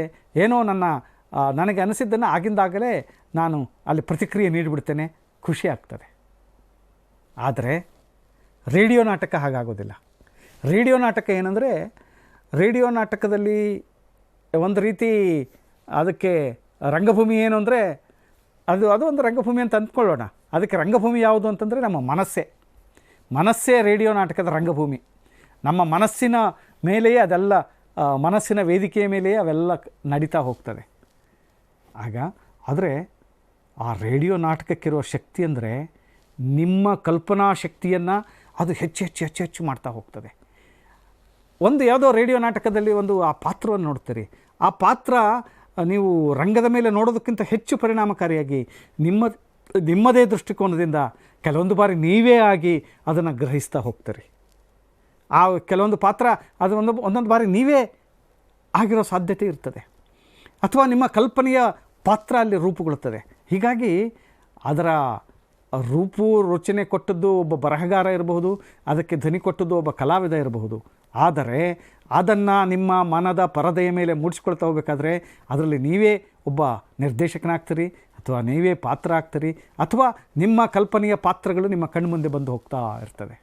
ಒಂದು ಧ್ವನಿಯನ್ನು ಕೇಳ್ತಿರ್ತೀರಿ, ಆ ಒಂದು ನಟಿ ಅಲ್ಲಿ ಮಾತಾಡ್ತಾಳೆ, ಒಬ್ಬ ಕಲಾವಿದೆ ಮಾತಾಡ್ತಾಳೆ ಅಂತ ಅಂದ್ಕೊಳ್ಳುವಾಗ ಆ ಕಲಾವಿದೆಯ ಆಪ್ಯಾಯವಾದಂಥ ಏನು ಧ್ವನಿ ಇದೆಯಲ್ಲ, ಆ ಧ್ವನಿ ನಿಮಗೆ ಹಿಡಿಸ್ತದೆ. ಆಗ ಆ ನಟಿಯ ಕಲ್ಪನೆ ನಿಮ್ಮೊಳಗೆ ಮೂಡ್ತಾ ಹೋಗ್ತದೆ, ಆ ಪಾತ್ರ ಮಾಡಿದ ಆ ಪಾತ್ರದ ಜೊತೆಗೆ, ಮತ್ತು ಆ ನಟಿಯ ಕಲ್ಪನೆ ನಿಮ್ಮೊಳಗೆ ಅದನ್ನು ಮೂಡಿಸ್ಕೊಳ್ತಾ ಹೋಗ್ತಾರೆ. ಆದರೆ ತುಂಬ ಸುಂದರವಾದಂಥ ತರುಣಿಯ ಧ್ವನಿ ಕೇಳಿದ ಒಂದು ಅನುಭವ ನಿಮಗೆ ಆಗ್ತದೆ, ಅಥವಾ ಒಬ್ಬ ಒಳ್ಳೆಯ ಹೀರೋನ ಧ್ವನಿ ಕೇಳಿದಂಗೆ ನಿಮ್ಗೆ ಅನುಭವ ಆಗ್ತದೆ. ಆದರೆ ನಿಜಾರ್ಥದಲ್ಲಿ ಅಲ್ಲಿ ಯಾರೋ ಒಬ್ಬ ಏಜ್ ಆದ, ಅಂದರೆ ಹಿರಿಯ ಕಲಾವಿದೆ ಅಲ್ಲಿ ಅದಕ್ಕೆ ಧ್ವನಿ ಕೊಟ್ಟಿರ್ತಾಳೆ. ಆದರೆ ಅವಳ ಆ ನಟಿಯ ಒಂದು ಧ್ವನಿಯ ಮಾಧುರ್ಯ ಇರ್ತಲ್ಲ, ಅದು ಇನ್ನೂ ಒಂದು ಚಿಕ್ಕ ಪ್ರಾಯದ ಮಾಧುರ್ಯ ಆ ಧ್ವನಿಗೆ ಇರ್ತದೆ. ನಿಮಗೆ ಅದು ಅಂದರೆ ಇಲ್ಲಿ ರೇಡಿಯೋ ಕೇಳುಗನಿಗೆ ಅದೆಲ್ಲ ಗಮನಕ್ಕಿರೋದಿಲ್ಲ. ಅವನು ಆಸ್ವಾದಿಸೋದು ಒಬ್ಬ ಸುಂದರವಾದಂಥ ನಟಿಯ ಅಥವಾ ಸುಂದರವಾದಂಥ ಒಬ್ಬ ಹುಡುಗಿಯ ಚಿತ್ರಣವನ್ನು ಕಲ್ಪನೆ ಮಾಡ್ಕೊಳ್ತಾ ಹೋಗ್ತಾರೆ. ಆ ರೀತಿ ನಿಮ್ಮ ಮನಸ್ಸಿನ ಕಲ್ಪನಾ ಲೋಕವನ್ನು ವಿಸ್ತರಿಸುವಂಥ ಕೆಲಸ ಈ ನಾಟಕಗಳು ಮಾಡ್ತಾ ಹೋಗ್ತವೆ. ನಾಟಕವನ್ನು ದೃಶ್ಯ ಕಾವ್ಯ ಅಂತ ಕರೆದಿದ್ದಿದೆ. ಕಾವ್ಯಗಳನ್ನು, ಅದು ಕಾವ್ಯವೇ, ನಾಟಕವೂ ಕೂಡ ಒಂದು ಕಾವ್ಯವೇ. ನಮ್ಮ ಏನು ಅಲಂಕಾರ ಶಾಸ್ತ್ರ ಅಥವಾ ಕಾವ್ಯಮೀಮಾಂಸೆಯಲ್ಲಿ ಹೇಳೋದಾದರೆ ನಾಟಕವೂ ಕೂಡ ಒಂದು ಕಾವ್ಯವೇ. ಅದನ್ನು ದೃಶ್ಯ ಕಾವ್ಯ ಅಂತ ಹೇಳ್ತಾರೆ. ಅಂತಹ ದೃಶ್ಯ ಕಾವ್ಯ ಈ ರೇಡಿಯೋ ನಾಟಕಕ್ಕೆ ಬಂದಾಗ ಇದು ಒಂದು ಶ್ರಾವ್ಯ ಕಾವ್ಯ ಅಂತಲೇ ಹೇಳ್ಬೋದು. ಅದೊಂದು ನಿಮಗೆ ಕೇಳುವಂಥ ಒಂದು ಕಾವ್ಯ, ಶ್ರಾವ್ಯ ಕಾವ್ಯ ಅಂತಲೇ ಹೇಳ್ಬೋದು. ಅಷ್ಟು ಸುಂದರವಾಗಿ ನಿರೂಪಣೆ ಮಾಡಬಲ್ಲ. ಅದಕ್ಕೆ ನೀವು ಕಣ್ಣಿಗೆ, ರಂಗದ ಮೇಲಿನ ನಾಟಕ ಕಣ್ಣಿನಿಂದ ನೋಡುವಂಥ ನಾಟಕ, ಇದು ಕಿವಿಯಿಂದ ನೋಡುವಂಥ ನಾಟಕ. ನಿಮ್ಮ ಕಿವಿಯಿಂದ ಹೋಗಿ ನಿಮ್ಮ ಮನಸ್ಸಿನ ಮೇಲೆ ಮೂಡಿ ಬಂದು ಅದರ ಮೂಲಕ ನೀವು ಅದನ್ನು ಗ್ರಹಿಸ್ತಾ ಹೋಗ್ತೀರಿ. ಹೀಗಾಗಿ ರೇಡಿಯೋ ನಾಟಕ ಅಂದರೆ ಅದು ಕಿವಿಯಿಂದ ನೋಡುವ ನಾಟಕ, ಕಿವಿಯಿಂದಲೇ ನೋಡುವಂಥದ್ದು. ಅಂಥದ್ದೊಂದು ನಾಟಕ ಪರಂಪರೆ ನಮ್ಮ ರೇಡಿಯೋ ಕಾರ್ಯಕ್ರಮಗಳಲ್ಲಿ ಅತ್ಯಂತ ವಿಶಿಷ್ಟವಾದಂಥ ಪರಂಪರೆ ಮಾತ್ರ ಅಲ್ಲ, ಅದು ಇವತ್ತಿಗೂ ಕೂಡ ಜನಪ್ರಿಯವಾದಂಥ ಒಂದು ಕಾರ್ಯಕ್ರಮ ಸ್ವರೂಪ. ಇದಕ್ಕೂ ಕೂಡ ಹಾಗೆಯೇ ಇಲ್ಲಿ ನೀವು ರಂಗದ ಮೇಲೆ ಕಾಣುವುದಕ್ಕಿಂತ ಅತಿ ಹೆಚ್ಚಿನ ಒಂದು ಸಾಧ್ಯತೆಯನ್ನು ರೇಡಿಯೋ ನಾಟಕಗಳ ಮೂಲಕ ತೋರಿಸಲಿಕ್ಕೆ ಸಾಧ್ಯತೆ ಇದೆ. ಯಾಕೆಂದರೆ ರಂಗದ ಮೇಲೆ ಅದು ಬರಲಿಕ್ಕೆ ಸಾಧ್ಯವೇ ಇಲ್ಲ, ಆದರೆ ಇಲ್ಲಿ ಅದು ಒಡಮೂಡಬಹುದು ನಿಮ್ಮ ರೇಡಿಯೋ ನಾಟಕದ ಮೂಲಕ. ಉದಾಹರಣೆಗೆ ಹೇಳೋದಾದರೆ, ಗರ್ಭದೊಳಗಿನ ಮಗು ಮಾತಾಡುವಂಥದ್ದು ರಂಗದ ಮೇಲೆ ನೀವು ಅದನ್ನು ತರಲಿಕ್ಕೆ ಸಾಧ್ಯವೇ ಇಲ್ಲ. ಅದನ್ನು ನಾವಿಲ್ಲಿ ಗರ್ಭದ ಒಳಗಿಂದ ಮಾತಾಡಿದ ಹಾಗೆ ಒಂದು ಧ್ವನಿ ಪರಿಣಾಮವನ್ನು ಸೇರಿಸಿಕೊಂಡು ಆ ಮಗುವನ್ನು ಮಾತನಾಡಿಸುವಂಥ ಕ್ರಿಯೆಯನ್ನು ನಾವು ಈ ರೇಡಿಯೋ ನಾಟಕದಲ್ಲಿ ಮಾಡಲಿಕ್ಕೆ ಸಾಧ್ಯ ಇದೆ. ಅಂದರೆ ಯಾವುದು ರಂಗದ ಮೇಲೆ ತರಲಿಕ್ಕೆ ಸಾಧ್ಯವಿಲ್ಲವೋ ಆ ಎಲ್ಲ ಸಾಧ್ಯತೆಗಳನ್ನು ನಾವು ಈ ರೇಡಿಯೋ ನಾಟಕದ ಮೂಲಕ ತರಲಿಕ್ಕೆ ಸಾಧ್ಯತೆ ಇದೆ. ಅಂಥದ್ದೊಂದು ವಿಶಾಲವಾದಂಥ ವ್ಯಾಪ್ತಿ ರೇಡಿಯೋ ನಾಟಕಕ್ಕೆ ಇದೆ ಅನ್ನೋದನ್ನು ನಾವು ಗಮನಿಸಬೇಕು. ರೂಪಕದಲ್ಲಿ ಇದ್ದ ಹಾಗೆ ಇಲ್ಲಿಯೂ ಕೂಡ ವಸ್ತು ಇಂಥದ್ದೇ ಆಗಬೇಕು ಅಂತೇನಿಲ್ಲ. ಇಲ್ಲಿ ಎಲ್ಲವೂ ಭೂತ, ಭವಿಷ್ಯತ್, ವರ್ತಮಾನ, ಎಲ್ಲವೂ ಕಾಲ, ದೇಶ ಯಾವುದರ ಪರಿಮಿತಿ ಇಲ್ಲದೆಯೇ ಕೂಡ ಇದನ್ನು ಇಲ್ಲಿ ನಾಟಕ ನಡೆದು ಬಿಡ್ತದೆ. ನಾವು ಬೇರೆ ಬೇರೆ ಈ ಸೈನ್ಸ್ ಫಿಕ್ಷನ್ಸ್ಗಳು ಹೇಳ್ತೇವೆ, ವೈಜ್ಞಾನಿಕ ಕಾಲ್ಪನಿಕನ ಕಥೆಗಳನ್ನು, ಅಂಥವನ್ನು ಕೂಡ ರೋಮಾಂಚಕವಾಗಿ ಚಂದ್ರನ ಹತ್ರ ಹಾರಿ ಹೋದದ್ದನ್ನು ನಾನಿಲ್ಲಿ ತೋರಿಸ್ಬಹುದು. ಬೇರೆ ಯಾವುದೋ ಒಂದು ದುಂಬಿ ಬಂದು ಮಾತಾಡೋದನ್ನು ನಾನಿಲ್ಲಿ ತೋರಿಸ್ಬೋದು. ಒಂದು ಹಕ್ಕಿಗಳು ಮಾತಾಡೋದನ್ನು ನಾನಿಲ್ಲಿ ತೋರಿಸ್ಬೋದು. ಪ್ರಾಣಿಗಳು ಮಾತಾಡೋದನ್ನು ನಾನು ಇಲ್ಲಿ ತರ್ಬೋದು. ಆ ಪ್ರಾಣಿಯೇ ಮಾತಾಡಿತು ಅನ್ನೋ ಒಂದು ದೃಶ್ಯ ಪರಿಣಾಮವನ್ನು ನಾನು ಸೃಷ್ಟಿಸ್ಬೋದು. ಅಷ್ಟೆಲ್ಲ ಸಾಧ್ಯತೆಗಳು ಈ ರೇಡಿಯೋ ನಾಟಕಕ್ಕಿದೆ. ಮತ್ತು ಎಲ್ಲವೂ ಕಾಲ ದೇಶಗಳ ಪರಿಮಿತಿ ಇಲ್ಲ ಅಂದರೆ ಎಲ್ಲಿಯೂ ಕೂಡ ಆಗ್ಬೋದು. ಅದು ನಿಮ್ಮ ನಾಟಕ ಏನು ಭೂಮಿ ಮೇಲೆ ಆಗಬೇಕಂತಿಲ್ಲ, ಆಕಾಶದಲ್ಲೂ ಆಗ್ಬೋದು, ನಡುವೆ ಅಂತರ್ಪಿಶಾಚಿಯಾಗಿಯೂ ಆಗ್ಬೋದು, ನಾಟಕ ನಡಿಬೋದು. ಅಂಥದ್ದೆಲ್ಲ ಯಾವ ರೀತಿಯ ಪಾತ್ರಗಳು ಕೂಡ ಇಲ್ಲಿ ಮಾತಾಡಬಹುದು, ಅಂಥದ್ದೊಂದು ಸಾಧ್ಯತೆ. ಒಂದು ಅಣು ಕೂಡ ಇಲ್ಲಿ ಬಂದು ಮಾತಾಡಬಹುದು ಅಣುವು ಕೂಡ ಇಲ್ಲಿ ಬಂದು ಅಣುಬಾಂಬು ಅಂತ ಒಂದು ಒಂದು ಕಲ್ಪನೆ ಇಟ್ಕೊಂಡು ಅದರ ಬಗ್ಗೆ ಒಂದು ನಾಟಕ ರೂಪಿಸಿದರೆ ಅಲ್ಲಿ ಆ ಅಣುವು, ಯಾರ ಕಣ್ಣಿಗೂ ಕಾಣದ ಅಣು ನಾಟಕದಲ್ಲಿ ಒಂದು ಪಾತ್ರವಾಗಿ ಅದು ಮಾಡ್ಬೋದು, ತನ್ನ ದುಃಖಗಳನ್ನು ಹೇಳ್ಕೊಳ್ಬೋದು. ಒಂದು ಅಣುಬಾಂಬಾಗಿ ನಾನು ಆ ರೂಪದಲ್ಲಿದ್ದೇನೆ, ನಾನು ಇಂಥದ್ದು ವಿನಾಶಕ್ಕೆ ಕಾರಣ ಆದೆ ಅಂತ ಆ ಅಣು ನನ್ನ ಕೆಳಗಿನ ಜೊತೆಗೆ ಮಾತಾಡಬಹುದು.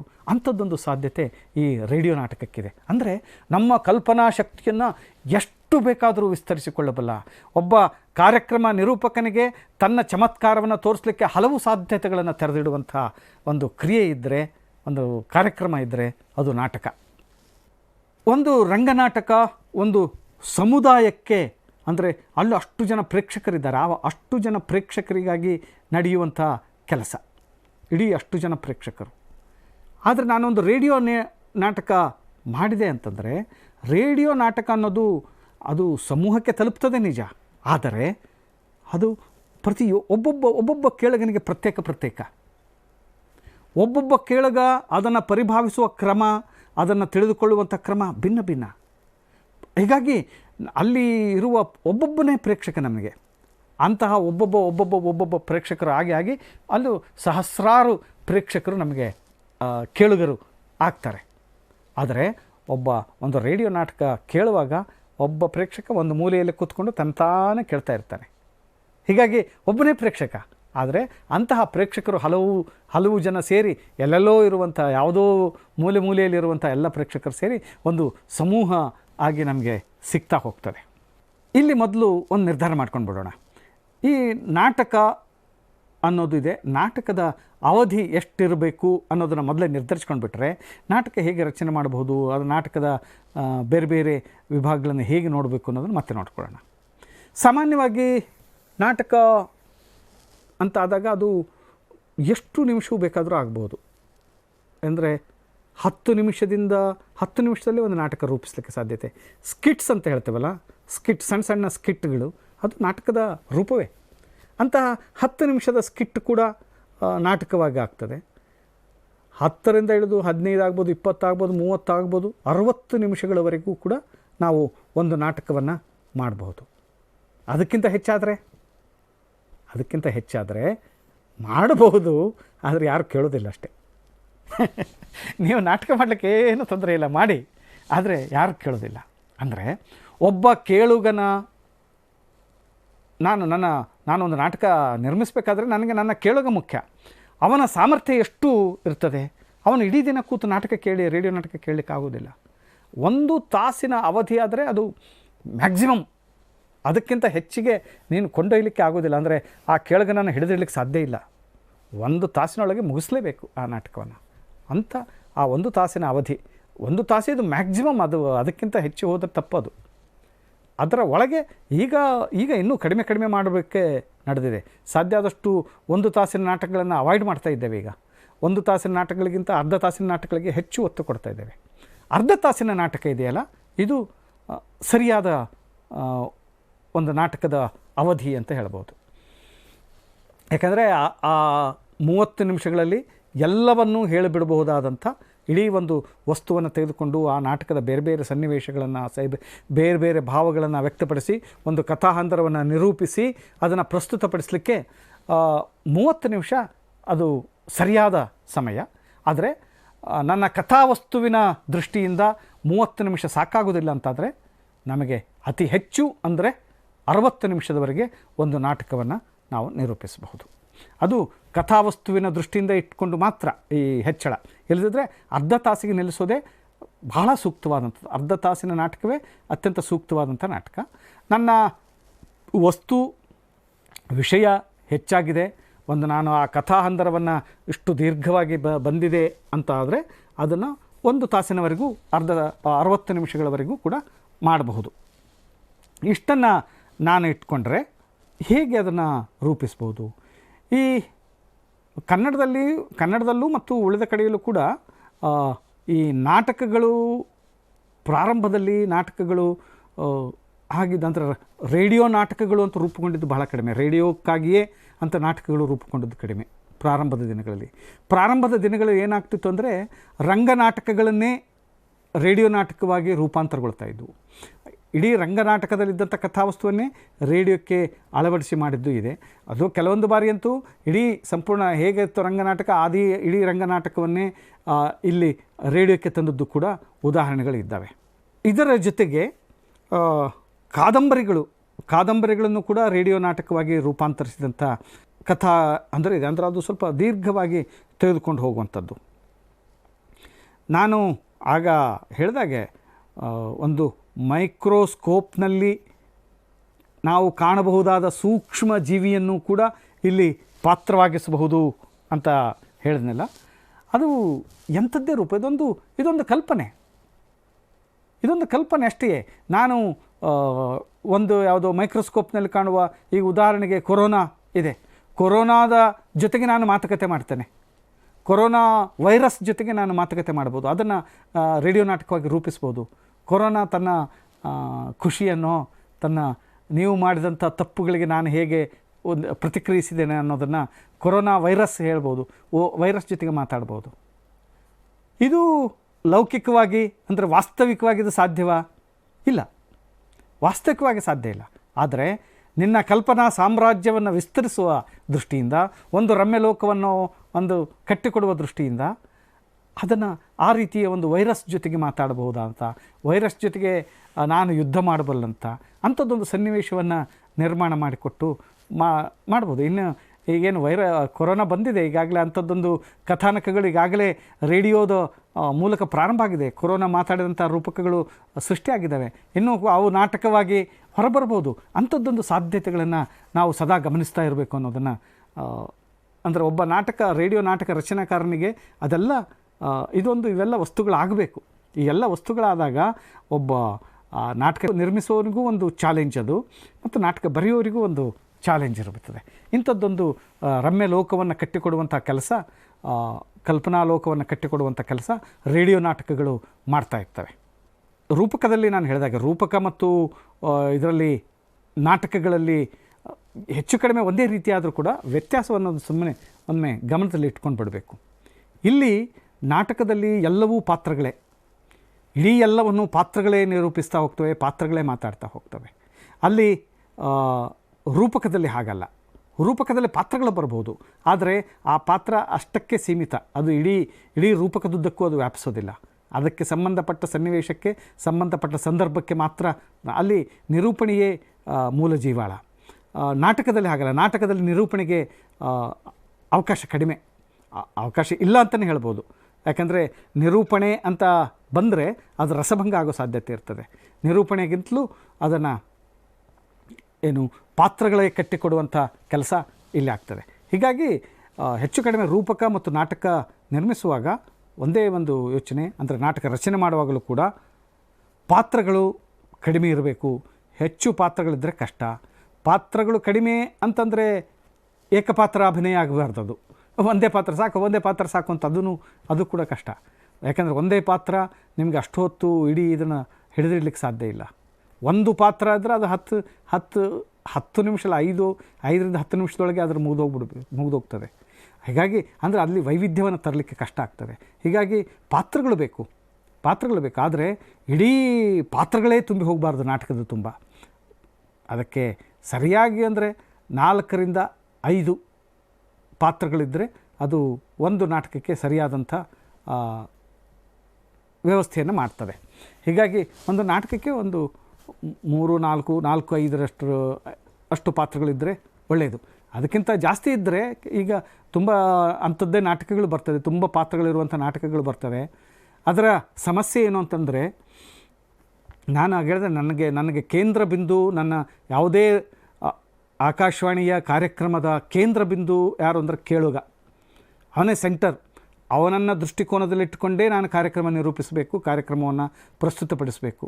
ಹೀಗಾಗಿ ನಾಟಕವಾಗಲಿ ರೂಪಕವಾಗಲಿ ಮುಖ್ಯವಾಗಿರ್ಬೋದು ಕೇಳುಗನೇ ಕೇಂದ್ರ. ಅಲ್ಲಿ ಕೇಳುಗನ ಸಾಮರ್ಥ್ಯವನ್ನು ನಾನು ಪರೀಕ್ಷಿಸಕ್ಕೆ ಹೋಗಬಾರ್ದು. ಕೇಳುಗನಿಗೆ ಎಷ್ಟು ಪಾತ್ರಗಳು ಹೆಚ್ಚೆಚ್ಚು ಬಂದಾದಷ್ಟು ಆತನಿಗೆ ಕನ್ಫ್ಯೂಸ್ ಹೆಚ್ಚಾಗ್ಬೋದು. ಯಾವ ಪಾತ್ರ ಎಲ್ಲಿ ಬಂತು, ಯಾರು ಮಾತಾಡಿದರು ಅಂತ ಗೊತ್ತಾಗದೆ ಹೋಗ್ಬಿಡ್ಬೋದು. ಹೀಗಾಗಿ ಸಾಧ್ಯವಾದಷ್ಟು ಕಡಿಮೆ ಪಾತ್ರಗಳಿದ್ದಷ್ಟೇ ಅವನಿಗೆ ಆ ಧ್ವನಿಯನ್ನು ಗುರುತಿಸಲಿಕ್ಕೆ, ಆ ಧ್ವನಿಯನ್ನು ಫಾಲೋ ಮಾಡಲಿಕ್ಕೆ ಅನುಕೂಲ ಆಗ್ತದೆ. ಹೀಗಾಗಿ ಕಡಿಮೆ ಪಾತ್ರ ಇದ್ದಷ್ಟು ಒಳ್ಳೆಯದು. ಆಮೇಲೆ ನಾಟಕ ರಚನೆ ಮಾಡುವಾಗ ಗಮನಿಸಬೇಕಾದಂಥ ಇನ್ನೊಂದು ವಿಷಯ ಅಂತಂದರೆ, ಒಂದೇ ವಯೋಮಾನದ ಹೆಚ್ಚು ಪಾತ್ರಗಳು ಇರಬಾರ್ದು. ಆ ವಯೋಮಾನಗಳಲ್ಲಿ ಹೆಚ್ಚು ಕಡಿಮೆ ಇರಬೇಕು. ಈ ಒಂದೇ ವಯೋಮಾನದ ಪಾತ್ರಗಳು ಇದ್ದರೆ ಆ ವಯೋಮಾನದ ಪಾತ್ರಗಳು ವಾಯ್ಸು ಕೂಡ, ಧ್ವನಿಗೂ ಕೂಡ ಅಷ್ಟೇ ಇರ್ತದೆ. ಆಗ ಅದು ಒಂದೇ ಆಗಿ ಕೇಳಿಸುವಂಥ ಅಪಾಯ ಇರ್ತದೆ. ಹೀಗಾಗಿ ಸಾಧ್ಯವಾದಗಳಲ್ಲಿ ಪಾತ್ರಗಳಲ್ಲಿ ಅಪ್ಪ, ಅಮ್ಮ, ಮಗ, ಮಗು, ಅಜ್ಜ, ಅಜ್ಜಿ, ಹೀಗೆ ಅಂದರೆ ನಾನು ಆ ವಯೋಮಾನದ ತಾರತಮ್ಯವನ್ನು ಹೇಳ್ತಾ ಇದ್ದೇನೆ. ಅಷ್ಟು ಅಂದರೆ ಆ ಅಪ್ಪ ಅಮ್ಮ ಬಂದಾಗ ಅವರ ವಾಯ್ಸ್ನ ರೀತಿ ಬೇರೆ ಇರ್ತದೆ, ಯುವಕನಾಗಿದ್ದಾಗ ಅವನ ಧ್ವನಿ ಬೇರೆ ಇರ್ತದೆ, ಮಗುವಾಗಿದ್ದಾಗ ಅಥವಾ ಹುಡುಗನಾಗಿದ್ದಾಗ ಅವನ ವಾಯ್ಸ್ ಬೇರೆ ಇರ್ತದೆ, ಅದೇ ಅಜ್ಜ ಅಜ್ಜಿ ಆದಾಗ ಆತನ ಧ್ವನಿ ಬೇರೆ ಇರ್ತದೆ. ಆಗ ಕೇಳಗನಿಗೆ ಅದರ ಒಂದು ಪಾತ್ರವನ್ನು ಗುರ್ತಿಟ್ಕೊಳ್ಳುವಲ್ಲಿ ಅದು ನೆರವಾಗ್ತದೆ. ಈ ರೀತಿಯ ಪಾತ್ರ ವೈವಿಧ್ಯಗಳಿದ್ದರೆ ಕೇಳಗನಿಗೆ ಅದನ್ನು ಗುರ್ತಿಟ್ಕೊಳ್ಳಿಕ್ಕಾಗ್ತದೆ. ಇಲ್ಲದೆ ಹೋದರೆ ಯಾರೋ ಏನೋ ಬಂತು, ಏನೋ ಒಂದು ಧ್ವನಿ ಬಂದರು, ಯಾರು ಮಾತಾಡಿದರು ಅಂತ ಗೊಂದಲಕ್ಕೆ ಈಡಾದರೆ ಒಂದು ಸಲ ಅದು ಕನ್ಫ್ಯೂಷನ್ ಕೇಳುಗನಲ್ಲಿ ಪ್ರಾರಂಭ ಆಗಿಬಿಟ್ರೆ ಕೇಳುಗ ಅದರಿಂದ ನಮ್ಮ ನಾಟಕದಿಂದ ವಿಮುಖ ಆಗಿಬಿಡ್ತಾನೆ, ನಾಟಕದಿಂದ ದೂರ ಹೋಗಿಬಿಡ್ತಾನೆ.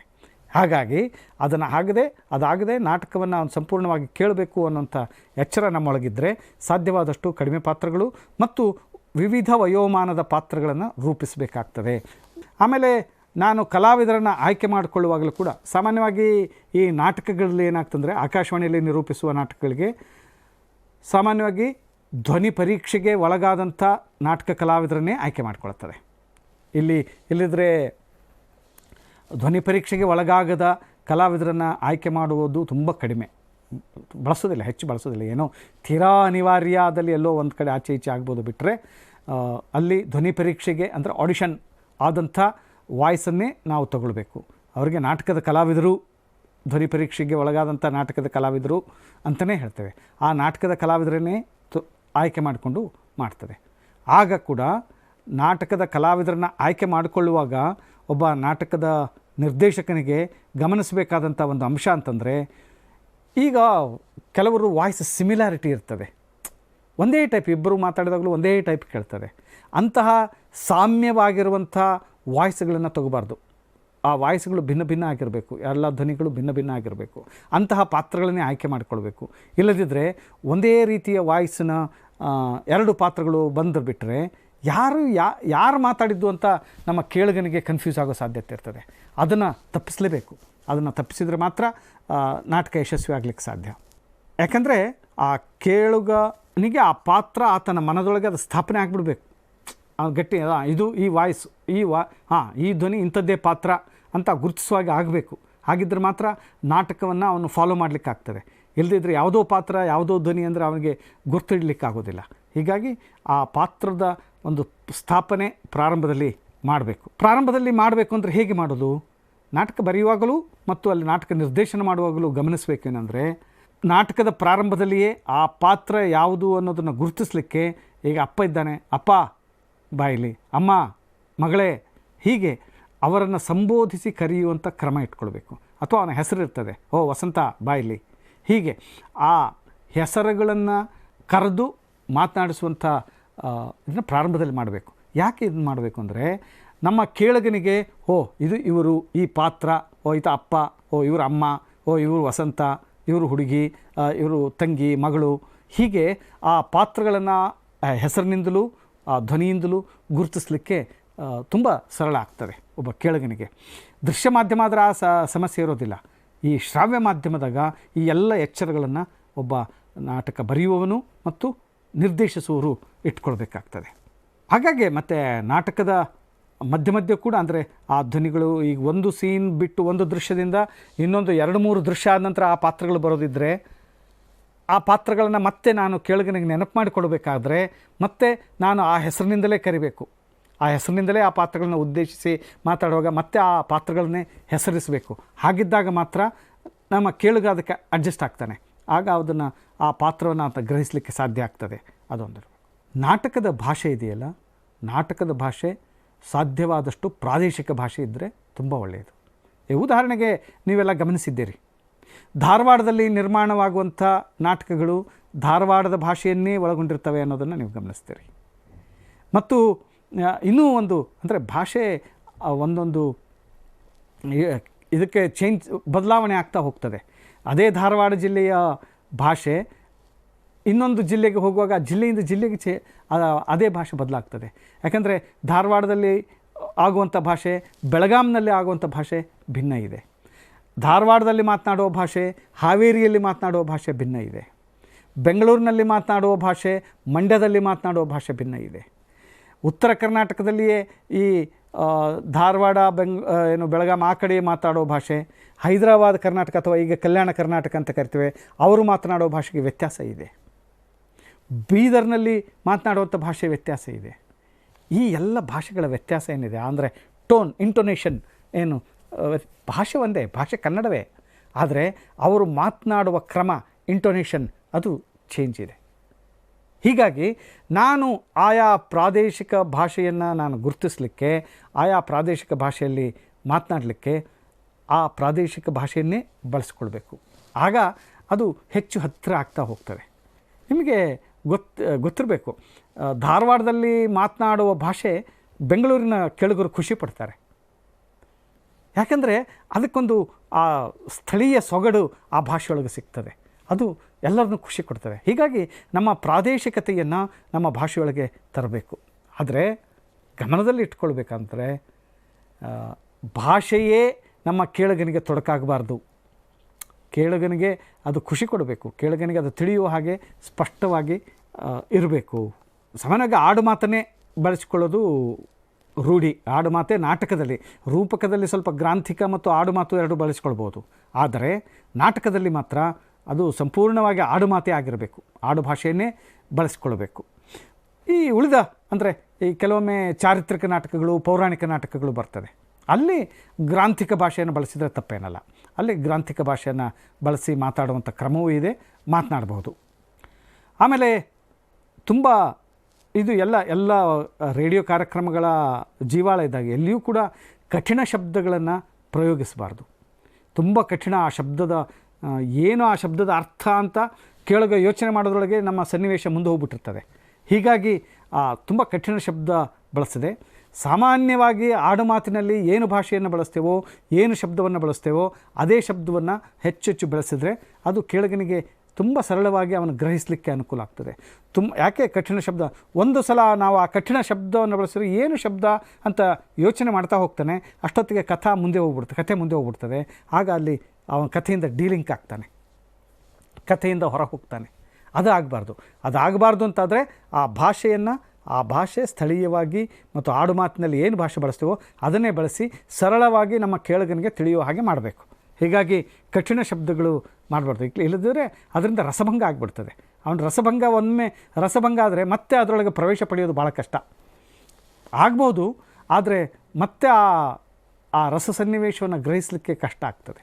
ಹೀಗಾಗಿ ಕಠಿಣ ಪದಗಳನ್ನು ಬಳಸಬಾರ್ದು. ಸಣ್ಣ ಸಣ್ಣ ವಾಕ್ಯಗಳೇ ಇರಬೇಕು.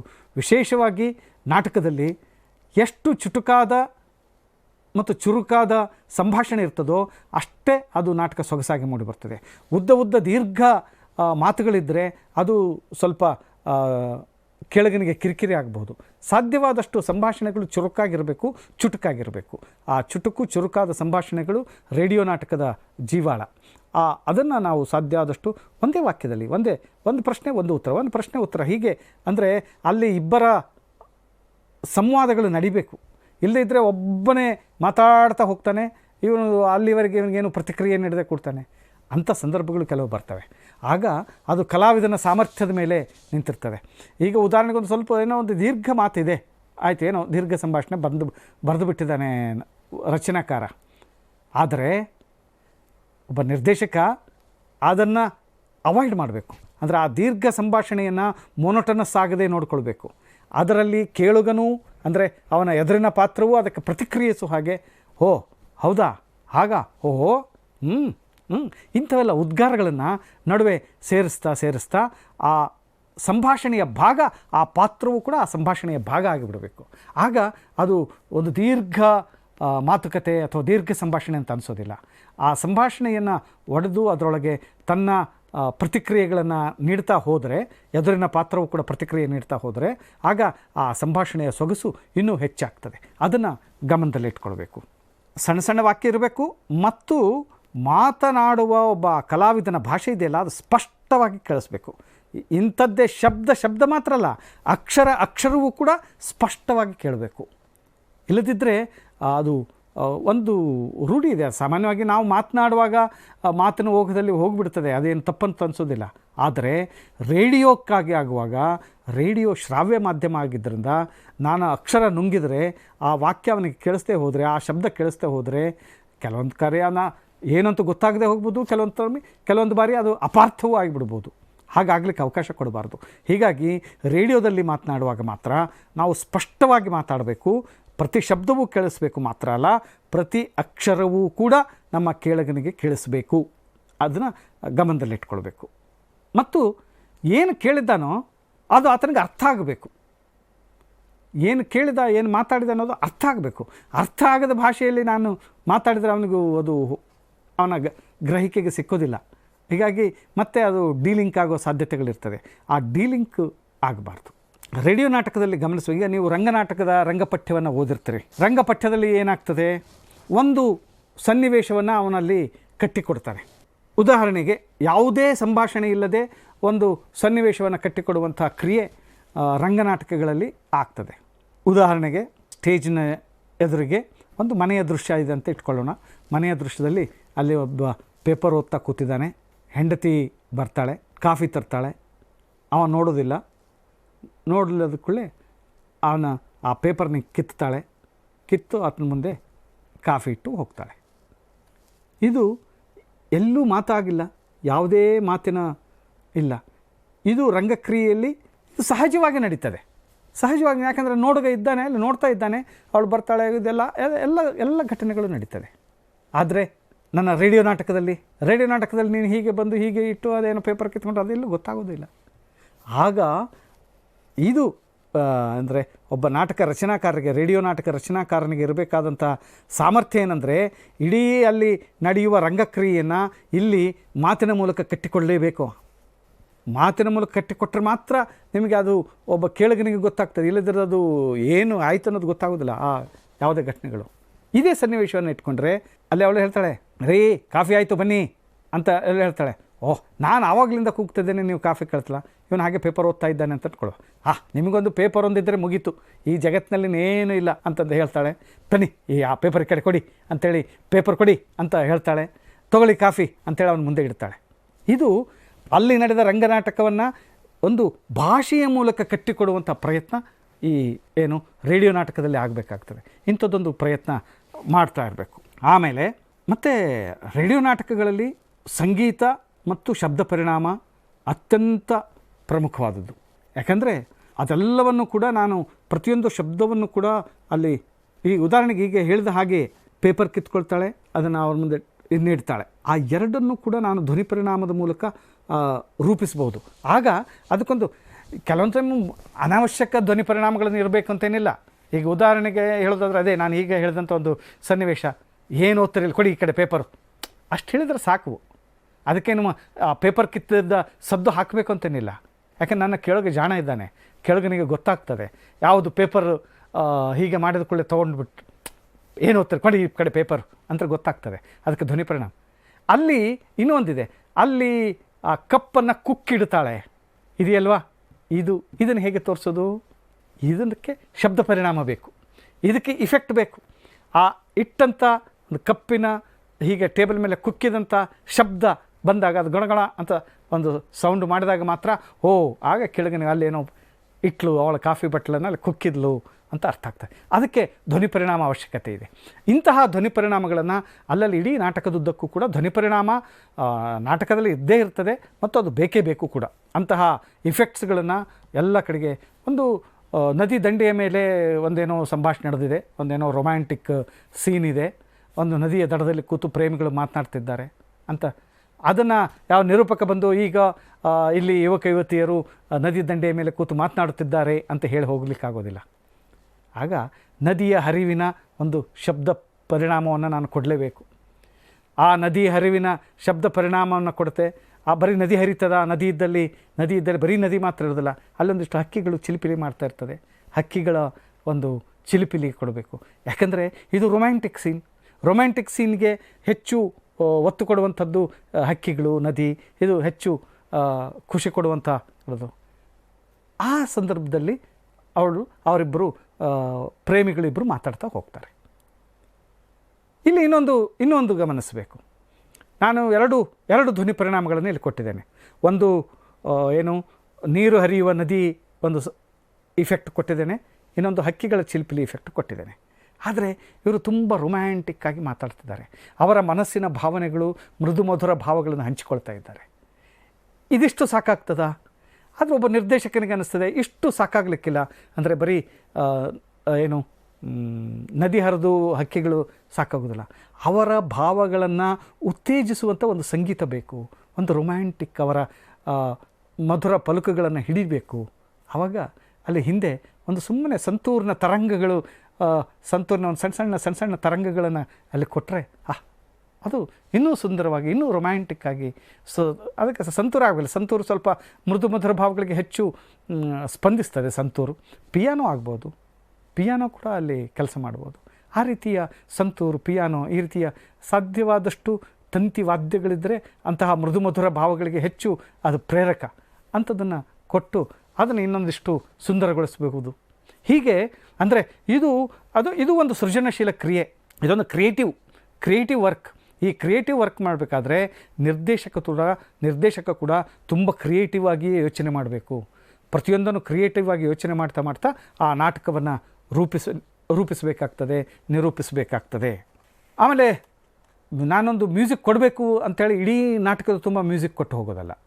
ಮ್ಯೂಸಿಕ್ ಎಲ್ಲಿ ಅವಶ್ಯಕತೆ ಇದೆಯೋ ಅಲ್ಲಿ ಮಾತ್ರ ಮ್ಯೂಸಿಕ್ ಇರಲಿ.